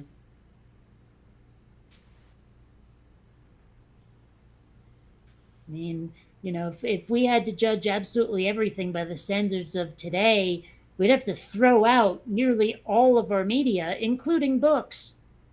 Yep. Yeah, up mean- to and including last Thursday. I mean, I can understand why some books maybe should be relegated to libraries. Like all that Dr. Seuss stuff that his descendants decided maybe shouldn't be published so much anymore. Keep that in the Library of Congress, sure, for history. But, maybe keep it out of Walden Books or whatever brick and mortar bookstores still exist, if any. Yeah, well, even the brick and mortar bookstores that still exist don't exist. I mean, they are not what I knew when I was going to them. Well, whatever, not the point. I'm just saying is, if physically buying a book, I don't even know if that's possible these days. I haven't seen a physical bookstore that wasn't a used bookstore in a very long time. Well, I was in a Barnes and Noble not too long ago, but it just wasn't the same anymore. You're talking about the experience, aren't you? Well, the stock and the experience, and yeah, I mean, it's What was just, wrong with the stock? Oh my, the selection of books was just totally different. From? I'm asking for specifics here. Well, I could, the time before that, when I was in there, I could find a pretty good consumer grade science book, or a consumer grade history book, or heck, I even found some of the classics there. Some Josephus. So boring shit, like the stuff they probably shouldn't be selling anyway. And it was just all gone this last time I was there. And what was there in its place? A lot of recipe books, a lot of cast your own horoscope, and a lot of Joel Osteen, and crap like that. Ugh. Yeah, you didn't. You realize you didn't mention like any fiction, right? I'm not even sure I found anything I would jump at as far as fiction goes. Did you go to a sci-fi or fantasy section? Um, I guarantee you they had one. The fact that you didn't go there tells me everything I need to know about why you didn't have a good experience. Moof beef.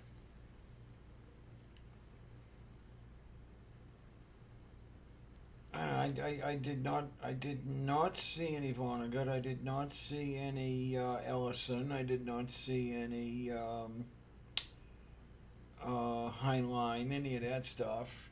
Yeah, Definitely. try something modern for once. Oh, that is modern. No, it's not. Written in the last, let's call it 15 years is modern. Oh, that's no fun. It's 100% nothing but fun. That's the whole point.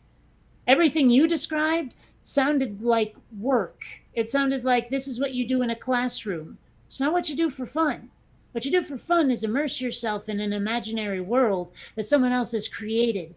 Look at how someone else thinks a world might function. How fun is this? And look at the people who are having adventures in that world. Gosh, I wonder what they'd be like to know in real life. I wonder what it'd be like to do the adventure they're doing. Do I have what it takes to succeed the way they did? Could I learn something from their failures? Maybe it'll inspire me to do something of my own that's similar.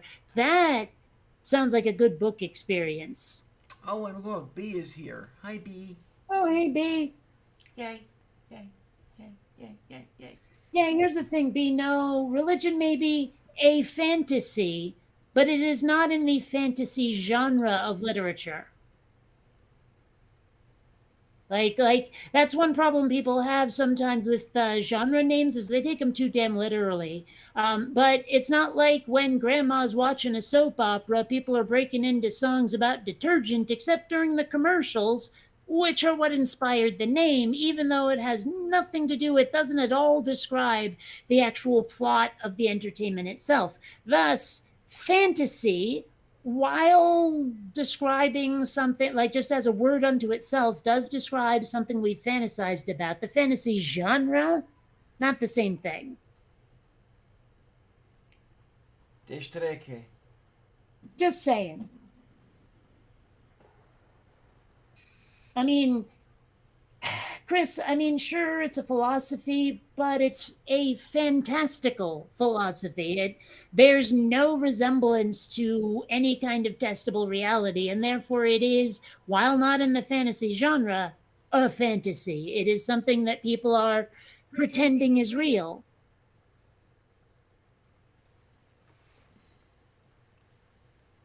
Which I guess is actually a fantasy on steroids, because I can fantasize about a lot of things without ever thinking they're real. Well.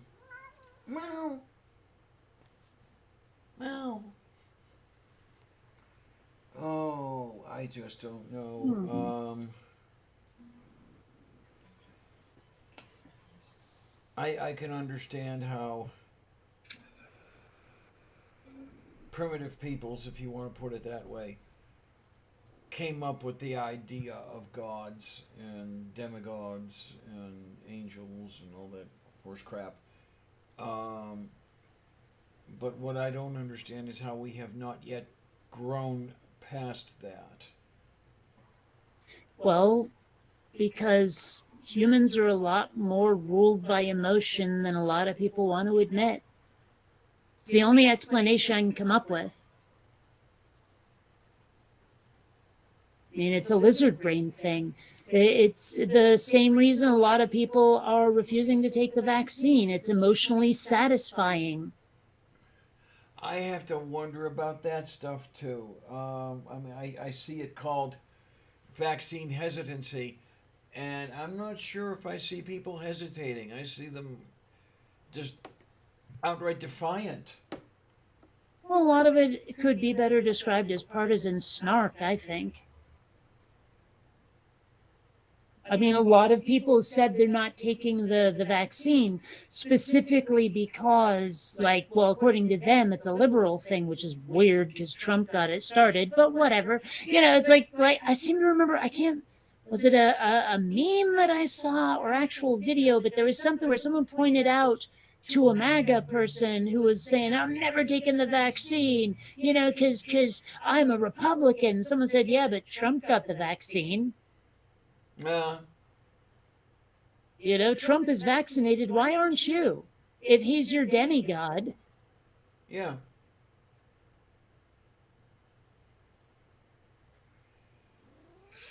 Oh my! And there's where we are in all sorts of trouble now.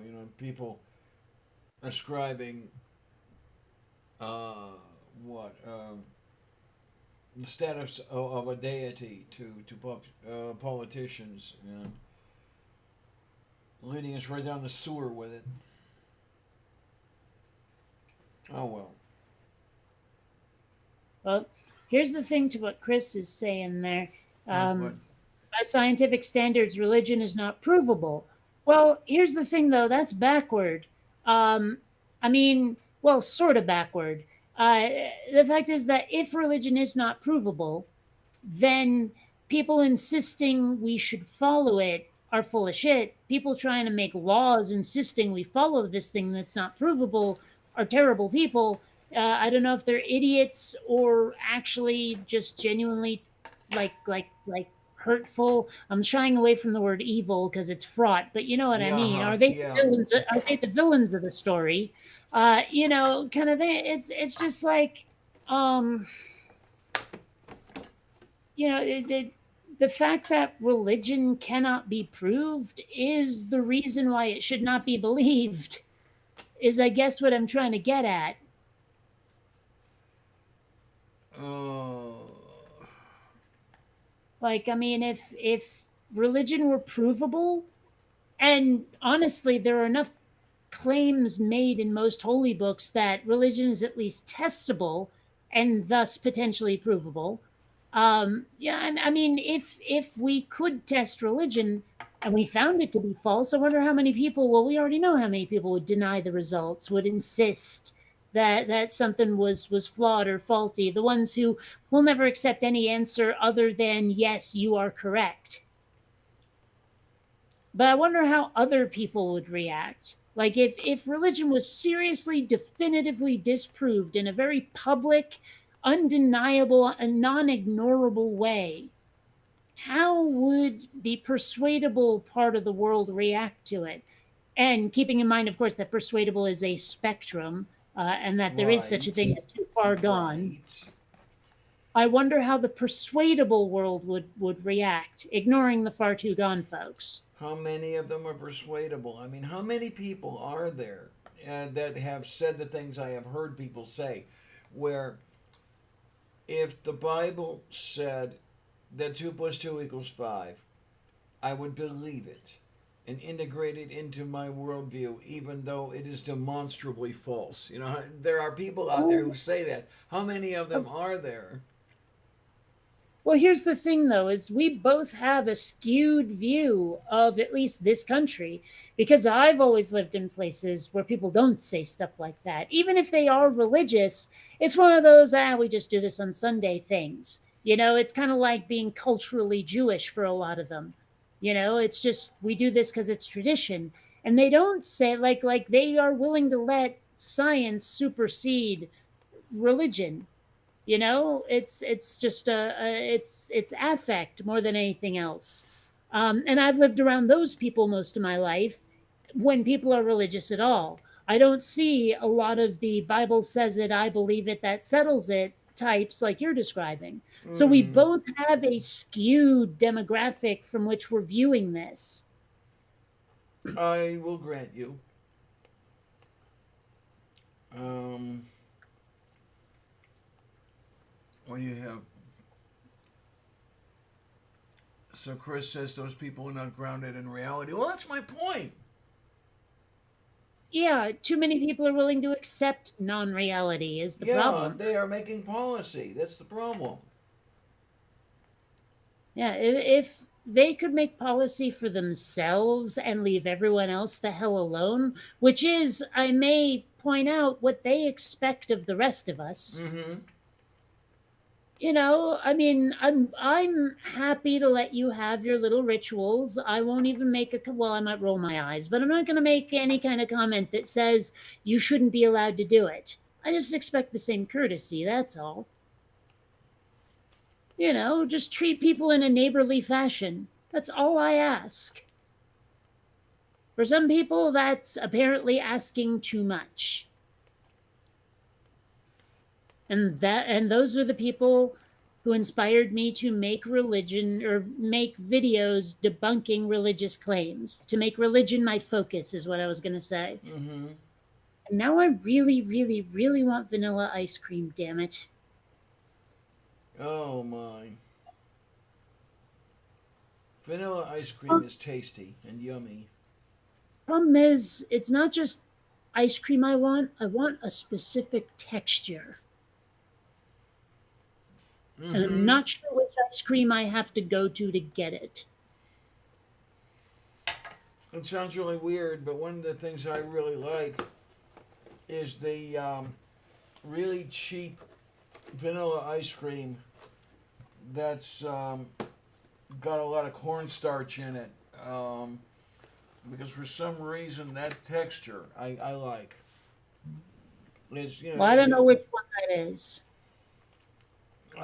it's usually the cheapest stuff that's in the. No, I don't know which texture it is, Genius. Mm, um,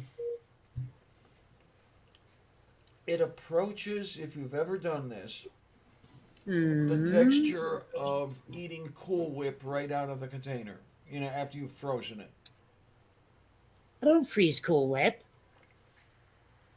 Oh, that's how I keep it for a long period, and then I thaw it out Well, before I use it.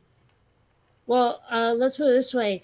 I might go through like one spray can of Cool Whip in a 1 or 2 year period, Yeah. which means that I don't ever buy enough that it needs to be stored for a long period. Oh, that's exactly why I store for a long period, because the containers are only so small, and if I only use 2 teaspoons full. Well, that's not what I said. I said I'll use an entire can in the space of a year.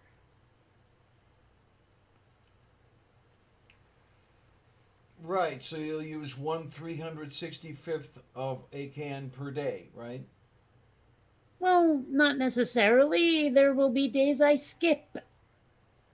Moo. My point is that I've never frozen Cool Whip or Ready Whip or any of the others because I don't buy enough to justify it. I don't need it long term. If I ever need some, the supermarket is really close by, and what I buy I'll probably use fairly quickly and not buy again for quite some time. Deze beter gunnen.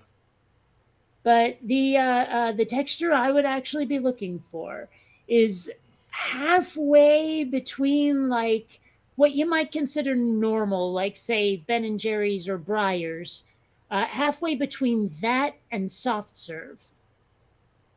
Moo. Moo. And I know there's a brand out there that comes out just like that, and I, for the life of me, cannot remember which one it is. Oh my, now you've got me. Oh, jeez, thanks a whole hell of a lot. Now you've got me wanting it. You ever go There to. may be. Hmm?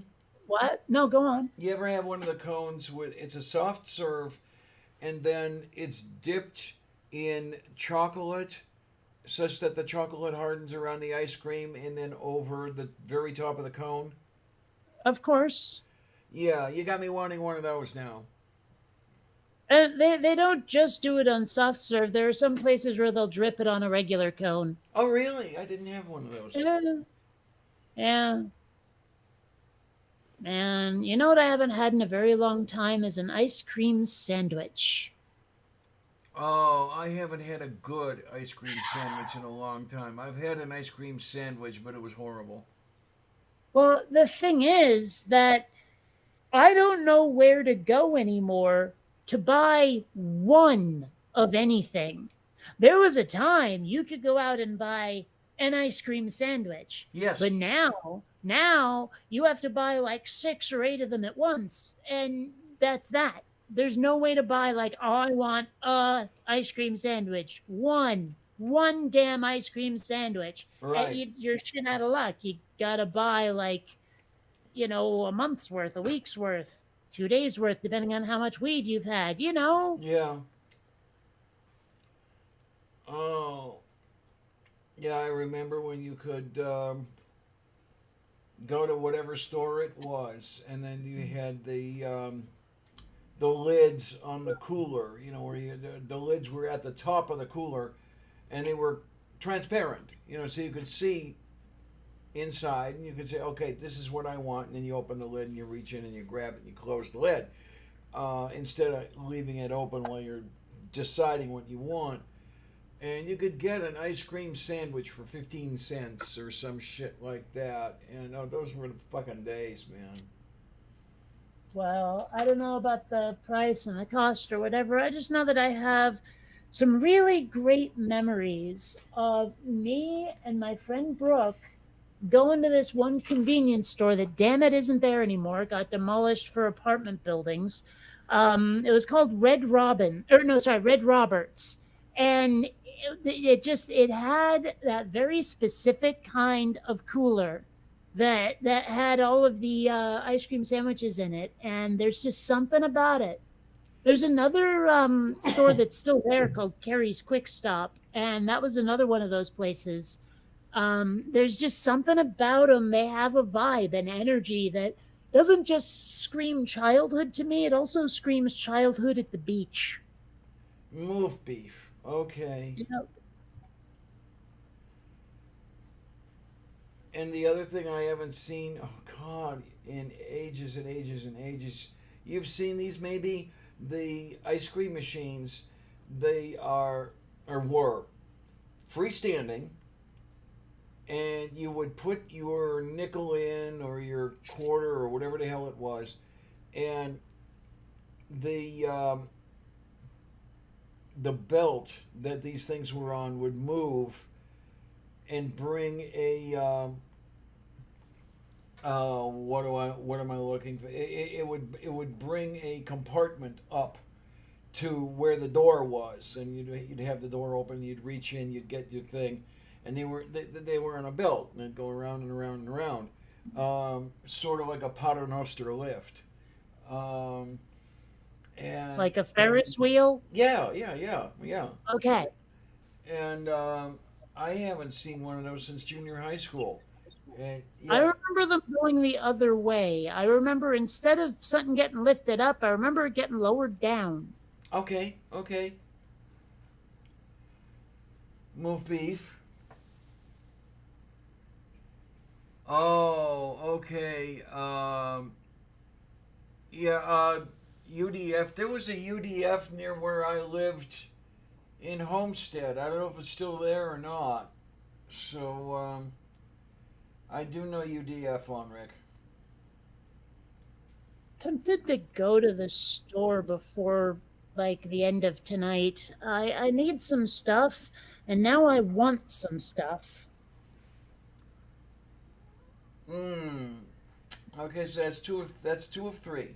So you need the stuff, you want the stuff. Number three will be you get the stuff. Well, unless I'm feeling too lazy.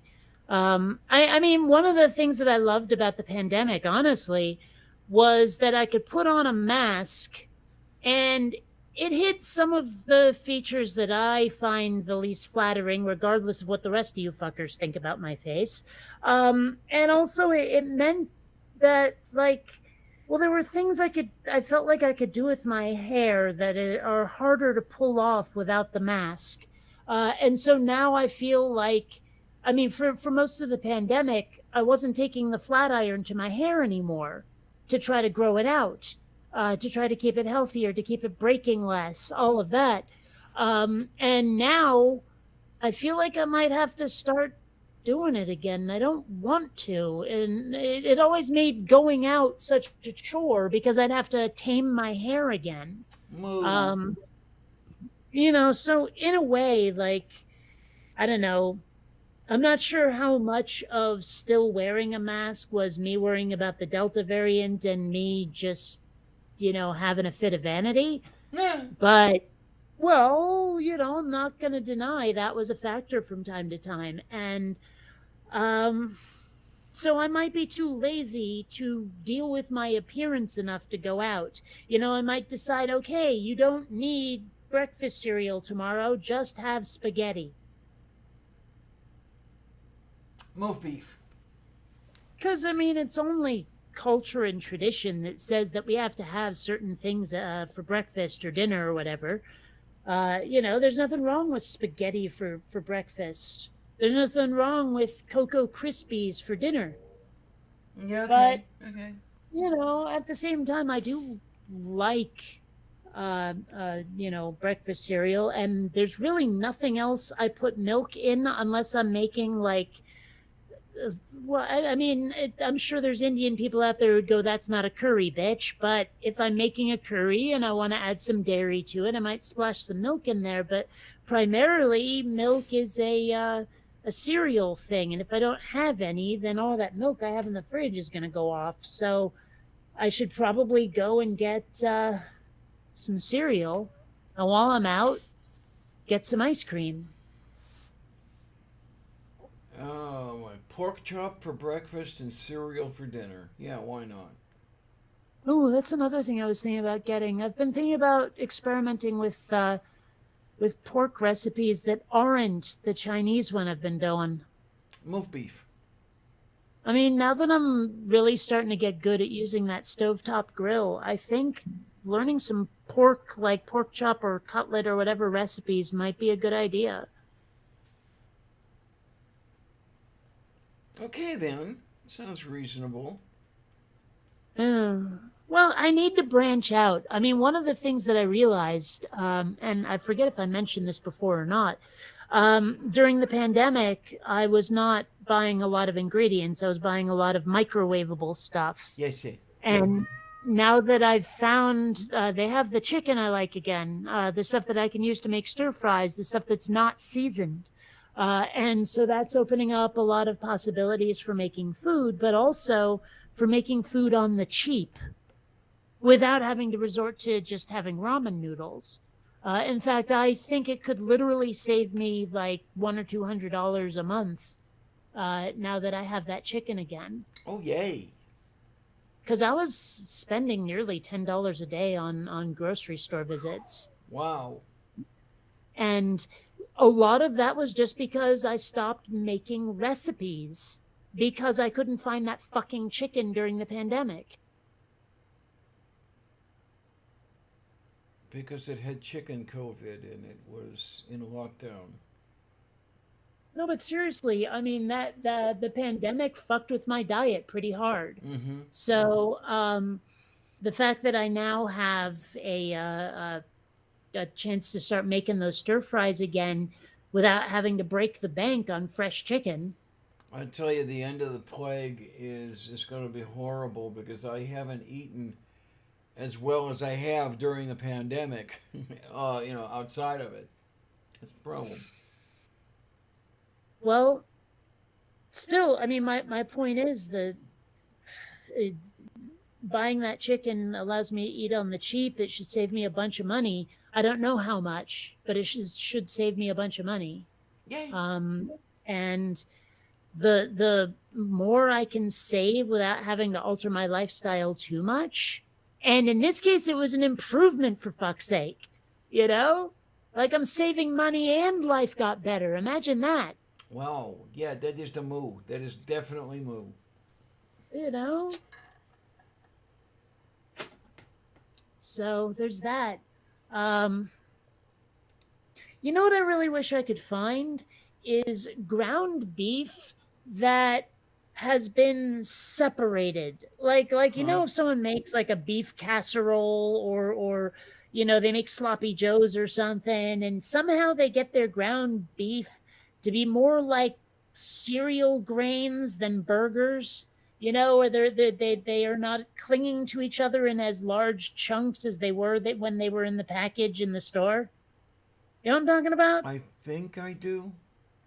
Well, I really wish they sold that in cookable form, because every time I've bought like a thing of beef, a ground beef, and I try to separate it up like that, it always ends up in like anywhere from thumb to quarter-sized chunks. I can't seem to get it into those fine little grains that a lot of people seem to manage in some of their like beef casseroles and stuff. And I don't know if it's just I don't have patience and I'm not separating it up with my hands enough, or if there's some kitchen tool I don't have. I don't know. It's probably patience. Seriously, it probably is. Because I can't think of a tool to use to get that consistency. Oh well. And I've got almost every kitchen tool there is. They sell like these little flat thingies of beef chunks that are for like tacos or chili or whatever. It's like, I forget which one. It's got some, maybe it's burritos. There's some Mexican dish where these bits of beef have been chopped specifically for that dish. Okay. And similarly for stew, they have. I'm not really sure what the difference is. I seem to remember the stew chunks are smaller, but I may have that backward. I'm not sure. There have been times I've bought it just because this is easier with a stir fry.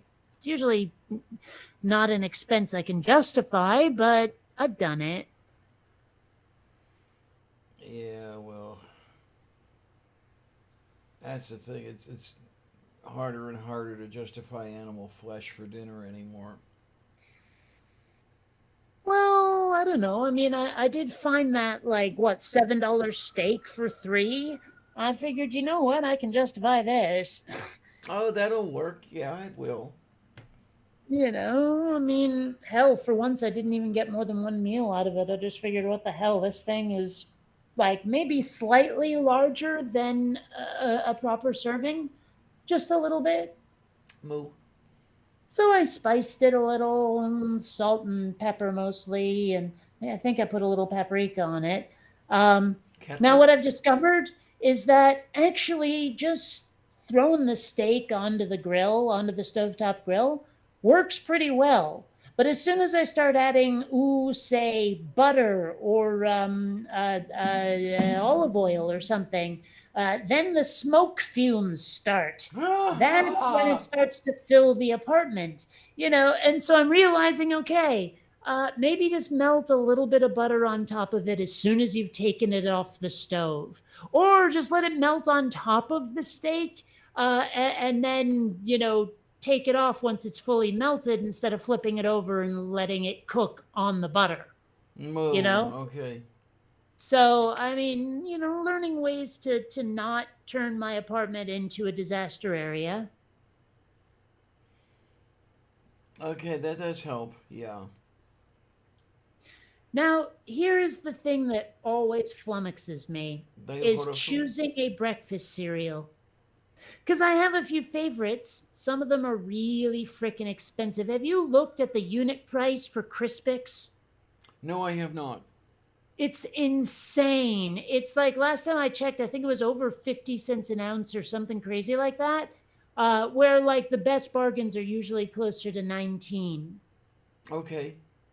And I may have that measurement wrong. It may not be per ounce. I'm terrible at that shit. I just know that, like, I look at the unit price rather than the actual price of the item, because that'll tell you how much they're selling it by weight.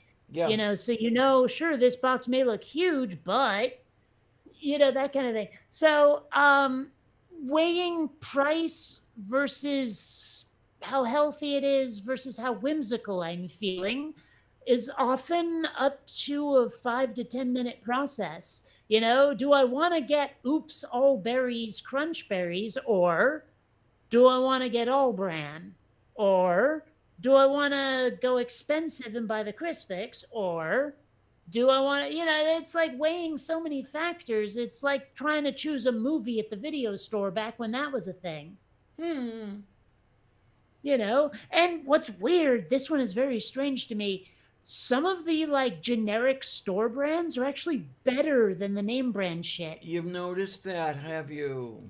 How weird is that? You always hear these horror stories about the generic brand stuff being nasty, but some of it's really good. Yeah.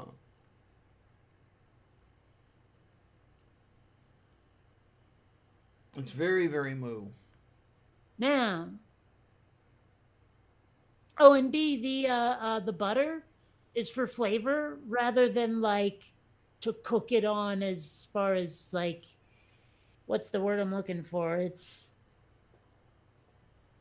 I don't know. It's not there to enhance the cooking. It's just there to enhance the flavor. That's why I was saying maybe let the butter melt on top of the steak when you're about to serve it.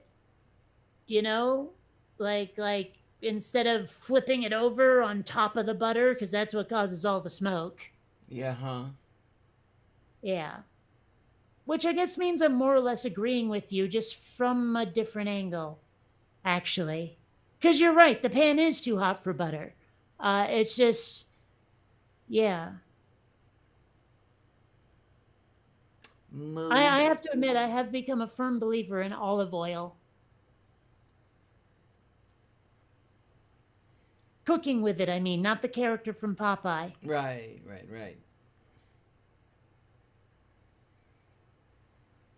Okay, yeah, I think when it hits 8 p.m. my time, I'm going to hit the store. I do need to get a good breakfast cereal. I do need to probably stock up on juice. I go through juice so quickly. Oh my. And I've been buying the cheaper stuff too and cutting it with water. Oh my. I mean, I don't know what happened, but at some point, fruit juice became too sweet and heavy for me. It's like trying to drink syrup. Is this the stuff that's made from concentrate or what? Well, I mean, it's sold as juice from concentrate. Like it's not actually concentrate that I'm buying. Right. You know, because I remember as a kid we'd buy those weird cylinders with this big, not actually a popsicle turd thing of OJ would come out of the can and you know make that Yep. slurp Uh-huh. splop Yep. sound, and then you drown it in water. That's not what I'm buying. I'm buying stuff in plastic bottles that used to be juice, was turned into concentrate, turned into juice again, put in that bottle and sold to me. Well, that's what I'm wondering. I'm wondering if, for lack of a better term, if they're not putting enough water back into the concentrate when they bottle it for sale.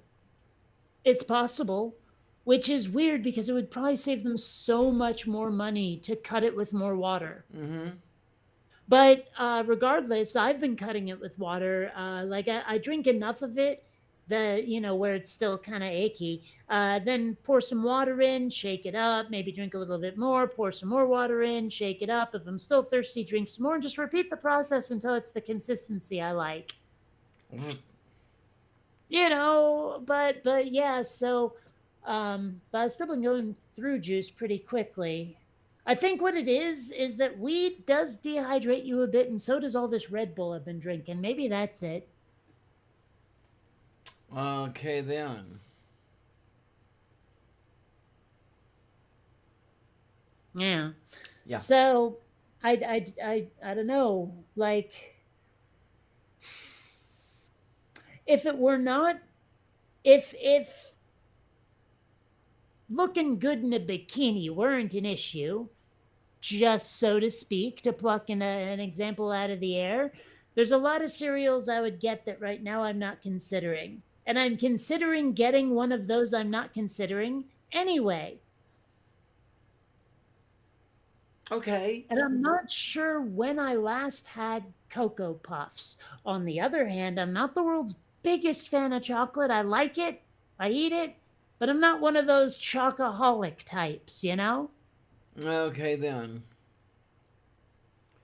So I guess the question becomes, what do I get if I'm feeling whimsical? Can't remember the last time I had Trix. Oh, God. Neither can I. It has been. I think I was a kid the last time I had Trix. And you know what? Captain Crunch tastes good, but I don't know what they do. They need to soften those things up more. It's like trying to eat a caltrop. I mean, these things lacerate the hell out of the roof of your mouth, Captain Crunch does. Okay, then. It's been so long since I've had any, I forget. It's seriously, it's like trying to eat a porcupine. But one thing I found out, because the coffee shop not too far from me makes Rice Krispie treats, but they don't just make Rice Krispie treats. They use other cereals as well. And a Captain Crunch treat is really good, actually. Okay. Now, I didn't think they were making a Ghostbusters cereal anymore there, Mage. One thing that I noticed that I thought was really weird, and I don't know if it's a store thing or if they've been discontinued completely, but we don't seem to have, like, Count Chocula and Frankenberry and any of those. They don't seem to exist in my store.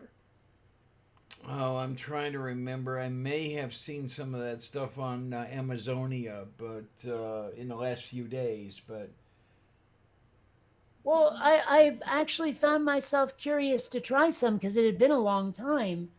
And that's when I noticed it wasn't there, was when I went looking for it. Let's see, Count Chocula. Chilaquise. Well, it says R a line, so it looks like it's still going.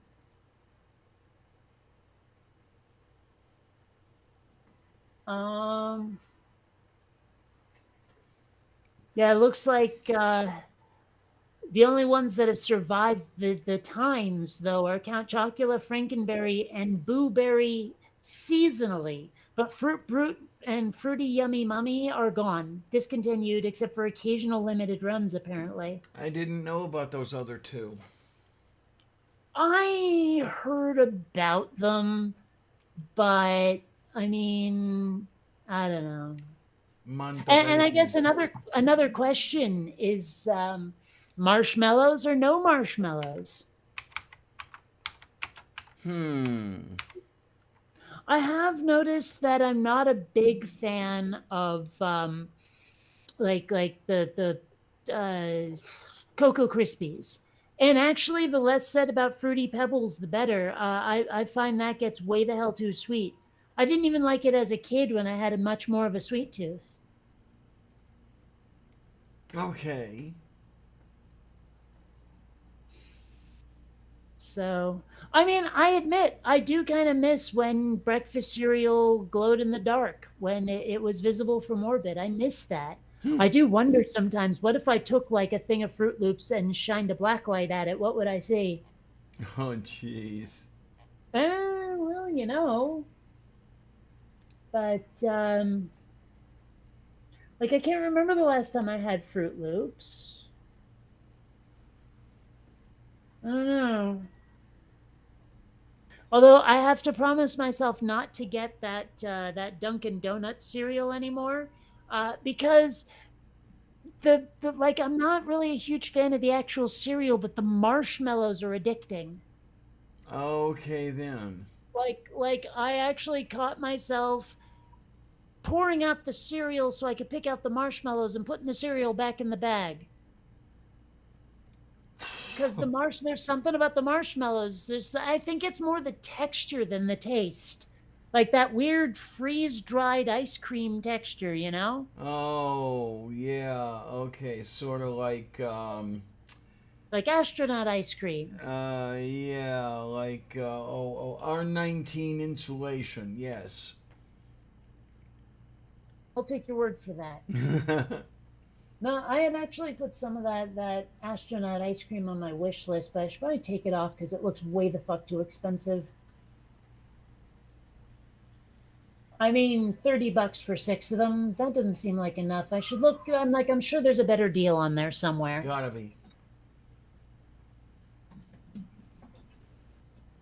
Oh, damn. Oh my. Oh no. I just realized something. You know, I've been like bragging for, well, I guess bragging for a while because I was making a lot on YouTube when I was still making the atheism videos, that I could have, if I wanted to, just clean out my Amazon wish list. Now I'm realizing that's not such a good idea anymore. I still could. It's just a really bad idea. Mm. Oh yeah, here's one. It's not much cheaper. It's $4.74 an ounce versus $4.31 per ounce, but still, that's a much better. Oh, wait a minute. One of them is a variety pack, and the other is just vanilla. But the cheaper one is vanilla, and that's my favorite flavor. That's a much better idea. Moo. So that shit is gonna replace the other stuff.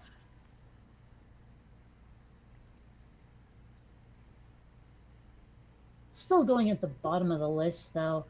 Like, I've actually organized this list from top to bottom by priority, and I know there's a way to, like, actually deliberately, explicitly assign a priority to stuff, but I haven't been using it. I just put the shit I want the least down at the bottom, and that's where those went.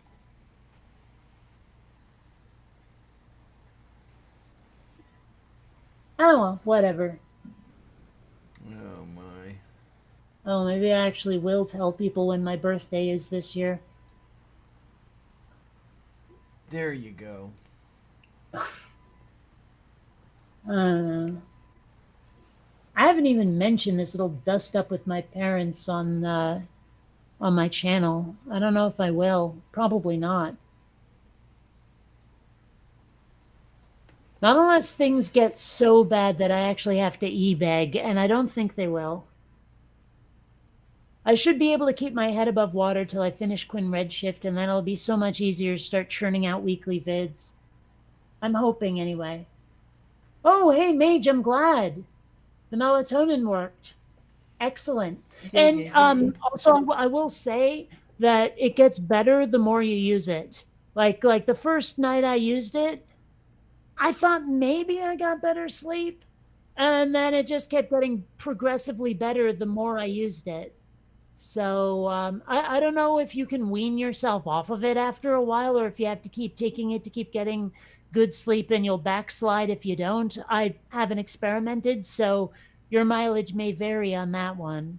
But I do know that it corrected things and it just kept getting better. So I'm glad it worked for you. Yay. Hmm. Okay, I gotta ask. When I said that, did I sound as sincere as I felt? I don't hear you as insincere. Good, because I'm sure I've brought it up before, but I always feel when I'm giving someone a compliment or thanking them or anything, I always feel like they're going to perceive me as insincere, no matter how sincere I might actually be. Like Well, I've always had a hard time giving compliments simply because I'm afraid that people will think I'm bullshitting. I understand where that can come from. Yeah, I do. Yeah. And I guess a lot of that could be whatever history you've experienced. I don't know what inspired it. Honestly, I don't. I've always been a little bit self-conscious about a lot of things. Maybe some things I shouldn't be self-conscious about, and vice versa. There's probably a few things where I might want to have a little bit of shame every now and then. But it's uh-oh, are you frozen? What? Oh no, sorry, you were so still. I thought you had frozen. Okay, okay.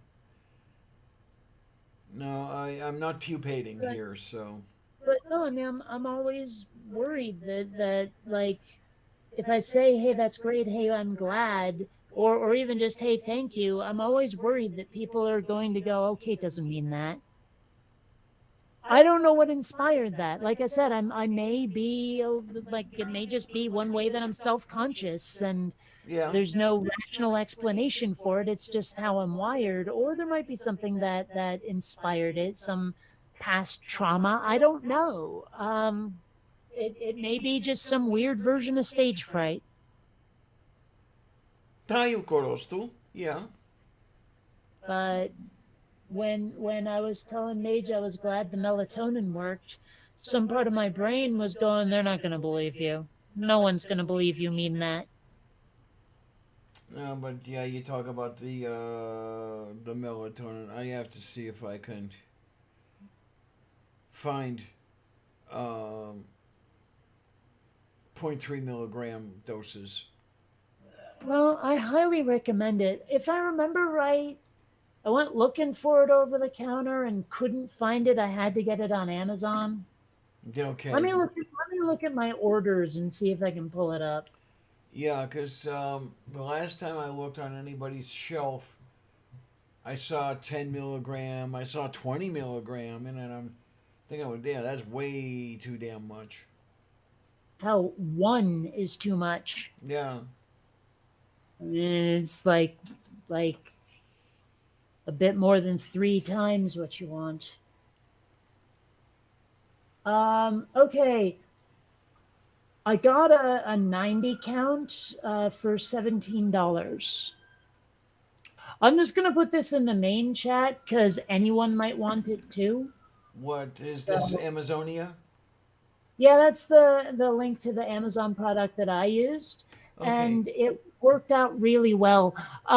I may actually have seen this on the shelf and decided to not get it simply because they made it a little unclear what the hell it was. Like making the distinction plant melatonin as opposed to what? You know, Uh, like if melatonin only comes from plants, maybe you didn't have to fucking say that. Although maybe it's extracted from the brains of rhesus monkeys for all I fucking know. well, I think yeah, I mean, you can get synthetic, and you can get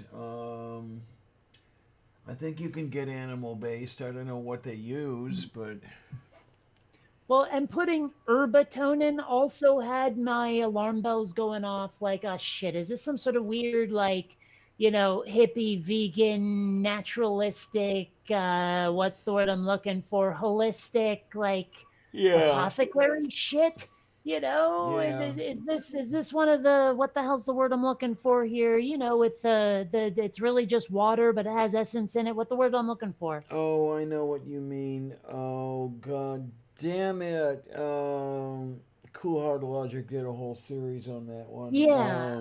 Well, and every time I try to think of what it is, my brain coughs up trepanning, and I know that's not it at all. No. Um, No, you no, no, know, no, no, no, um, no. but I mean, so putting herbatonin on there had me thinking, am I about to buy the ingredients for expensive urine that won't actually do what I'm after?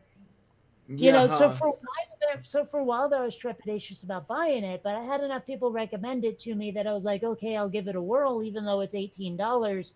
And honestly, I haven't looked back. It's the best thing. I will keep buying this as long as it helps me, because goddamn. Yeah, because one of the things I'll probably have to do is establish a schedule where I drop off to sleep at this hour and this minute, and I sleep for 8 hours, and then I get out of the bed, and because I will be doing home dialysis while asleep, and you've got to overleave the two, if you will, and Yes, thank you, Mage. Homeopathic. Thank you. Oh my gosh, that was driving me up the wall. Kontebeligi, yes. And then interesting, 100 capsules for $5.25. I wonder, like, if it's the same thing with a different brand name, or if it's. Well, I'm gonna stick this on my wish list just as a bookmark. Like nobody buy it for me. I'm gonna buy this one myself. It's only on the wish list because I want to remember it. I'm sure there's a better way to bookmark it, but I'm just fucking doing it this way. Um, and I'll give it a whirl after the stuff I bought is done and see if I get similar results. So thanks for the link. I'll save that.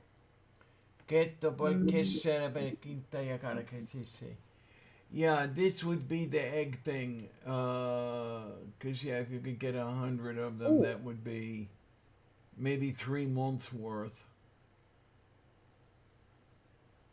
Oh, you know what I haven't had in a really long time because I was not getting the chicken and not making the stir fries. I haven't had an onion in ages.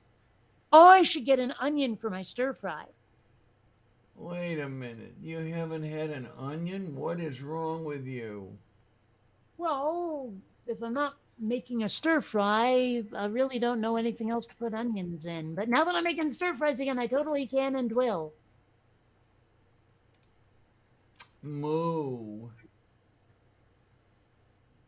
Oh, Jesus, Harold Christ, why would they send me this? Irrelevant. Hide all ads from Come Unto Christ in San Diego, you bitches. Like, I think I get why Facebook might think I want ads about religious shit, because let's face it, I do talk about religious shit. It'd just be nice if they realized I'm on the other side.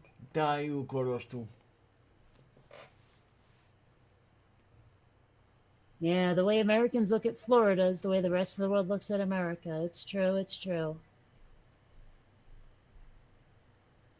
But honestly, I don't think we earned it because at least half of us are standing here just looking on, horrified. Like, why are you people doing this to the rest of us?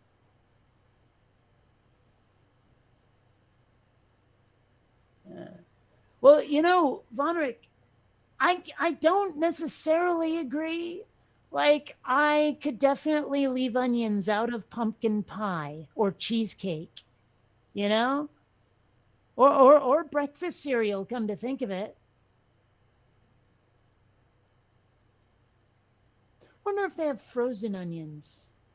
Yeah, Like diced. they do. They do. Frozen diced onions. That would really help. I mean, a fresh onion is good, but it's also work. Yeah.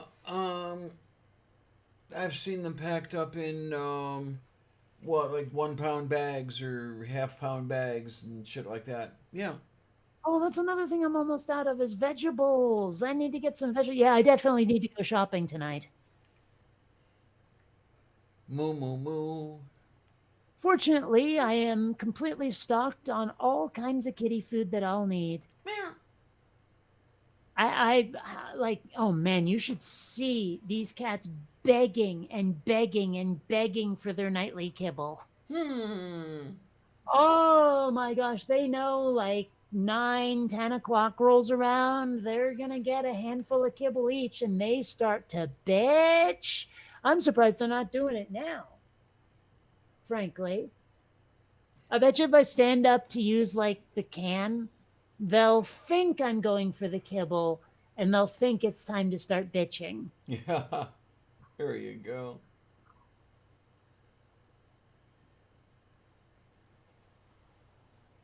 Again, foo, boo, and goo. I is really full of poo.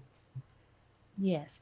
Um, I don't know. It really is cute, but Xander keeps getting in my way and thus in his own way whenever it's time for the kibble. Like I'm walking towards his dish, which is near the shelf where I keep the bag of kibble, while Columbia's dish is further down the room because those two could not be together for the longest time. I wonder if I can move their dishes closer together now.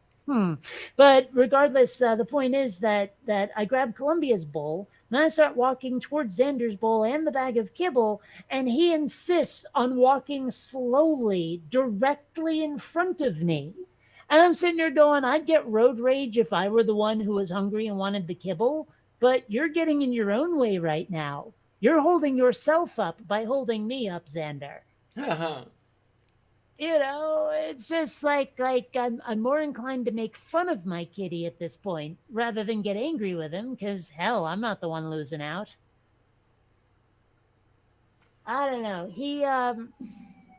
Xander's interesting. I don't know. I wonder if he's like nearsighted, farsighted, near scented. I don't know, but he, like, I know I mentioned it before, he cannot detect that there's food in his stupid bowl.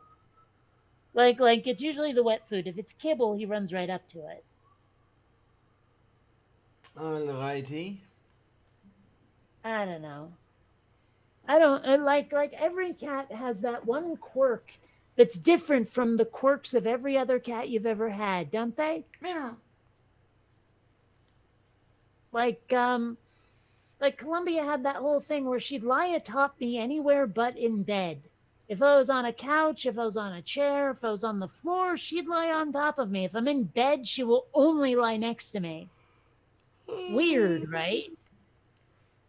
Where Xander is the only cat I've ever known where I had to persuade him to eat.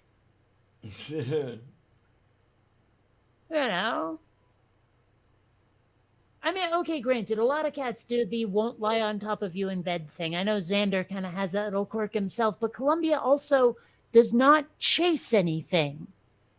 Cat chasers, laser pointers, she doesn't care.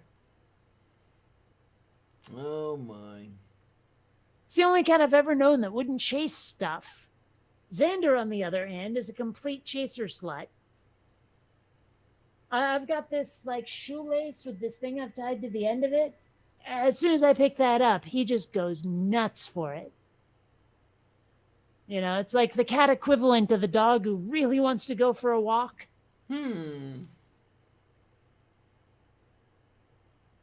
I don't know, some people's kitties. Yeah. And some major's chickens.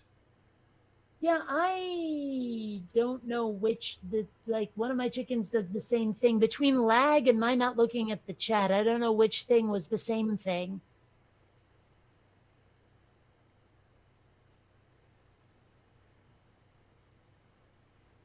You're gonna have to tell us all about it, Mage. Yeah, context is required. Maybe it's the needs to be persuaded to eat thing. I actually would like it if I could move Xander and Columbia's bowls closer together for a couple of reasons. Number one, well, Xander's bowl is in a very awkward place. I just put it where it is because it was as far as I could get from Columbia's bowl and still be in the kitchen. Number two, though, well, like, okay, Columbia has this weird tendency to steal Xander's food. Now, I don't know, like, how on purpose it is, because it seems like Xander walks away and does it deliberately. And sometimes it seems like all they did was swap bowls, but sometimes it looks like she totally ran him off. Ah, that. Okay, gotcha, Mage. You know, and like, also, though, I would like to move it closer to see if they can tolerate each other. I mean, because they are much more able to be in each other's proximity without fighting than they were when they first met. But I don't know if that will extend itself to their eating arrangements.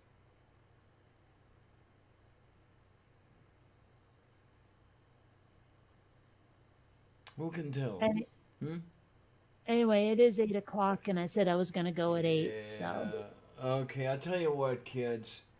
Why don't we just, wrap this up? And I will say to all of you, I want to thank everybody who's here. I want to thank everybody who's not here. And you are amazing, everybody. You really are. You guys keep me going, and I thank you for it. I really do. And as long as you keep liking it, and as long as I'm alive to do it, I'll keep doing it. What do you say, Kate? I hate all of you, and I'll see you in hell. No, kidding. Kidding, no. It is great to see the regulars and some of the folks who we don't see all that often. And it was actually great to have some new guests in the actual stream. You know, we should diversify a bit more. I like having a group. Yes. But honestly, though, I've noticed sometimes you do get a little left out. You're gonna have to brush up on your current pop culture. Anyway, I gotta go to the store, and Okay, I'll catch honey. you the geniuses later. Have fun. Take care, hon. And to everybody, you've been disconnected. Oh, Von Rick. Well, we were just saying bye-bye. And, I guess we'll be seeing you Sunday, if not sooner. And thank everybody. I want to thank everybody for being here. Really, I do. You guys are just amazing. Love you. I love you dearly. I really do. And, well, thanks a lot, troops. See you on the other side.